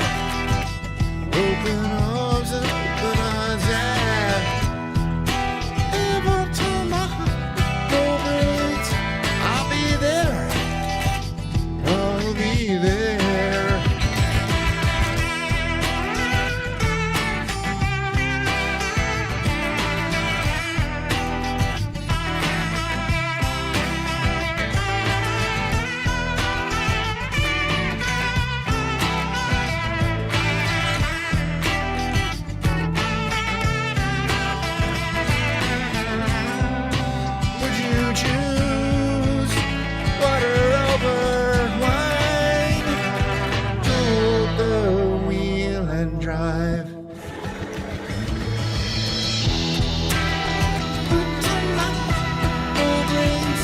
I'll be there.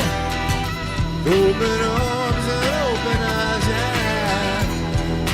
Every time my heart breaks, I'll be there. I'll be there.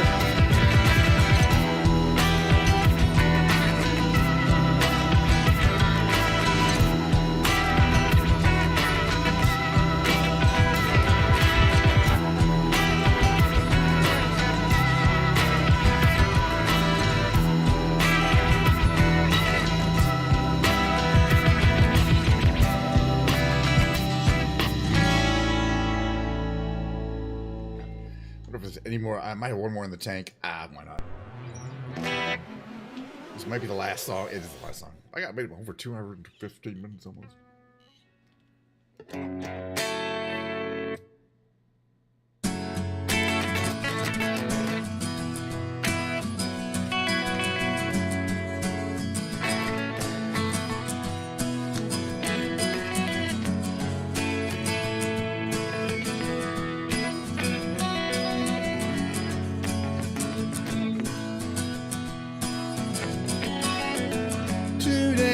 Gonna be the day that they're gonna throw it back to you.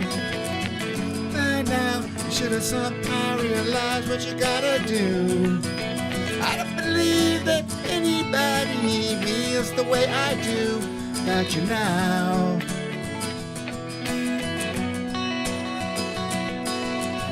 Back me, the word is on the street that the fire in your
wanna be the one that saves me.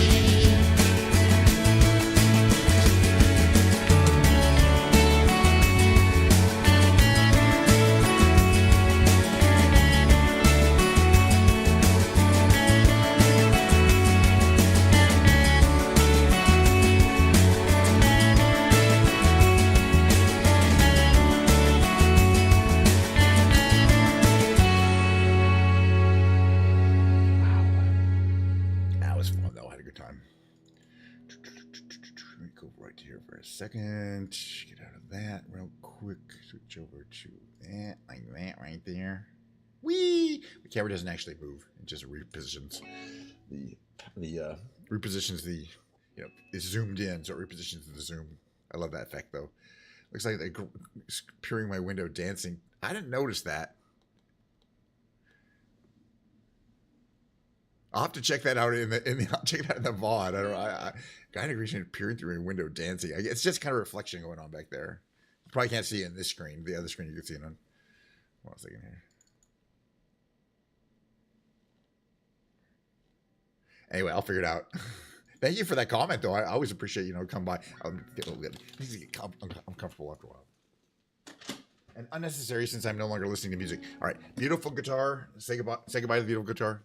Bye. We'll play it again pretty soon, but you know we're gonna be switching it up a little bit. God, that's a nice looking guitar. It plays pretty well. I've got a few things I want to adjust on the action, but it should be fine. So let's see what's happening here in the world of Twitch. I want to see if there's my personal friend of mine, anybody stream. Boy, Milo is not streaming today, and I kind of thought that maybe later. She has been streaming a little bit later in the day, which is good. That way, it's after my stream, so I don't miss anything. But I don't see her on now. Let's see. Go Girl is going. BB Jess. Nobody in the music category. I'm a member of the Twitch Music Guild. It says that below my name down there. Twitch Music Club, I think it is. And it says, oh, you're supposed to raid people in the music category if you're streaming in the music category. But I don't see anyone I know streaming in the music category. So, nope. When the shadow stops and stuff, I'm gonna check it out in the VOD. I always watch my VOD the next day. You know, I like to check out. Oh, is the sound quality decent? You know, was things distorting and stuff like that. I like people just like, you know, I met her twice now at TwitchCon. I met her at Vegas TwitchCon, absolutely randomly. I was standing around. I saw her. She looked like she wasn't talking to anybody. So I walked up to her and I said, "Oh, BB Jess." I didn't really know her that well. I'd heard of her, but since then I watched her a lot. And then I met her last year. I don't think she's coming to TwitchCon this year. She moved from the California area to New Orleans, and she has a dog, and it's like very hard for her to travel. I had Mimi in the other day. Mimi also hung out with for quite a while. We're kind of pals. I hope she'll come by more. And Mimi would make bank if she streamed every day. She would make so much money, but her situation does not allow it. She can't really commit to that. And you know, she knows as you know, she knows the equation as well as anybody does. She's studied Twitch streaming, you know, very scientifically. But Mimi's very talented. She could do well. I wish she would stream more than once. I think she streams like three or four times a month. She's supposed to stream twice a week, but I think she misses streams. And also Leah IMA has come by quite a few times to say hi, and it's always great when she streams. She could also make $1 million if she streamed more often, but you know, e-girls are gonna stream when they feel like it, and that's how it works, you know. And I see that because especially if it were my profession, this is my hobby. But if it were my profession to stream, I think there would be a lot of pressure to stream, you know, a lot of hours, and then it would be very tiring, and then it'd be I wouldn't be getting anything done in my life. I can see being a professional streamer is kind of a hard life. Or at least one where you want to make a lot of money in a few years and then and get out, retire, invest it, live off your investments. And I think that's certainly what a lot of the e-girls doing. By the way, on my other show thing here, if you haven't watched, I'm watching these Velada Del Ano V. It's this huge show it's currently in Seville, Spain. It's been on, and it's the biggest event, the biggest single live event on Twitch. There's 6.8 million people watching a Twitch stream. IBAI, if you want to check it out. It's a person's name. And what it is this is the fifth year. It's Spanish language streamers who are broken into boxing partners, boxing each other. So 7 boxing matches separated by 7 musical performances. Pretty wild. But this is by far the biggest event on Twitch, and not by a little bit, like by a factor of 10 or 20 or something like that. It's Ibai. It's called, well, first of all, the event is called La Velada Del Ano V, and if you look it up, you can find it. But it's streamed on a streamer, one of the most popular streamers in the world. They've got 18.5 million followers. It's called Ibai, IBAI. And so if you want, I'm not gonna rate them or anything like that. Right now they're in a musical performance. It's in this huge stadium, which we flew over early in the day in Seville. But it was, so we flew over it, but nobody was there. But in the actual realm, at this particular moment, it is packed with fans. It is completely jammed up, and they're watching a girl with dyed kind of orangey red hair, burgundy colored hair, sing. It's pretty wild. I'm always impressed when the idea of, people stream. Oh, there's streamers with a couple hundred viewers. Oh, there's a streamer with 1,000 viewers. Oh, it's Zach Rohr. Asmongold. He got 45,000 viewers. That's a lot of viewers. Oh my God, 6.7 million viewers. That's like, it's more than 100 viewers for everyone who's watching Zach right now. And it just goes to prove how popular these Latin American events and streamers are. They way eclipse from a societal point of view, streaming in America and many other parts of the Western world. Like, in terms of how popular they are with the younger people. Like, apparently everyone under 30 in Latin America watches Twitch or YouTube Live or TikTok as their primary source of entertainment. I remember when I was that age, the primary source of entertainment was network television. Was sitcoms on TV, and that we finally come to a world in which the young people would have no idea why you'd ever want to watch a TV show. They're not raised on that kind of television show. They're raised on streaming.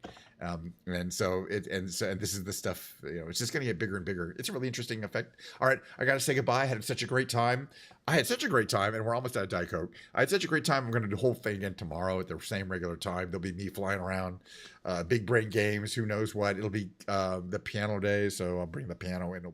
Hit the old piano lounge. Last time I played, I felt like, I don't know, man. I need to get my musical mojo back a little bit, but maybe it's just an issue of, concentrating a little bit, and I don't know. It was okay. I mean, I felt like I got a lot of notes wrong, but that happens every time. Which is why I got to play these songs multiple times a week, just so I can kind of keep the level of proficiency I have, which I want to do. All right. I'm so glad we had this time together, just to have a laugh or sing a song. I'm good. How you doing? We're at the end. Seems we just get started, and before you know it, comes the time we have to say so long. That's the end of the Carol Burnett show, by the way. And then she would grab her ear, Carol Burnett would, as a signal to her grandmother. I don't think she's with me. Anyway, thank you for coming by, German Strings. It's great to see you again. We're 2 hours and a half in, and that's pretty much my limit for streaming. I always figure, I could stream more, but I want to, I want to keep more, I want to refuel the tank for tomorrow kind of thing, 5 days a week streamer. So I don't like to overstay my welcome, but be sure to go back and watch the VOD, which you can do. And the cool thing on YouTube is you can literally rewind to the beginning of my show and watch from the beginning if you want, or of course watch on the VODs that are available. They're all available on YouTube, hundreds and hundreds. I have over 500 shows now. All right, wait a minute. I already said goodbye. Why not ring my outroll? Jesus.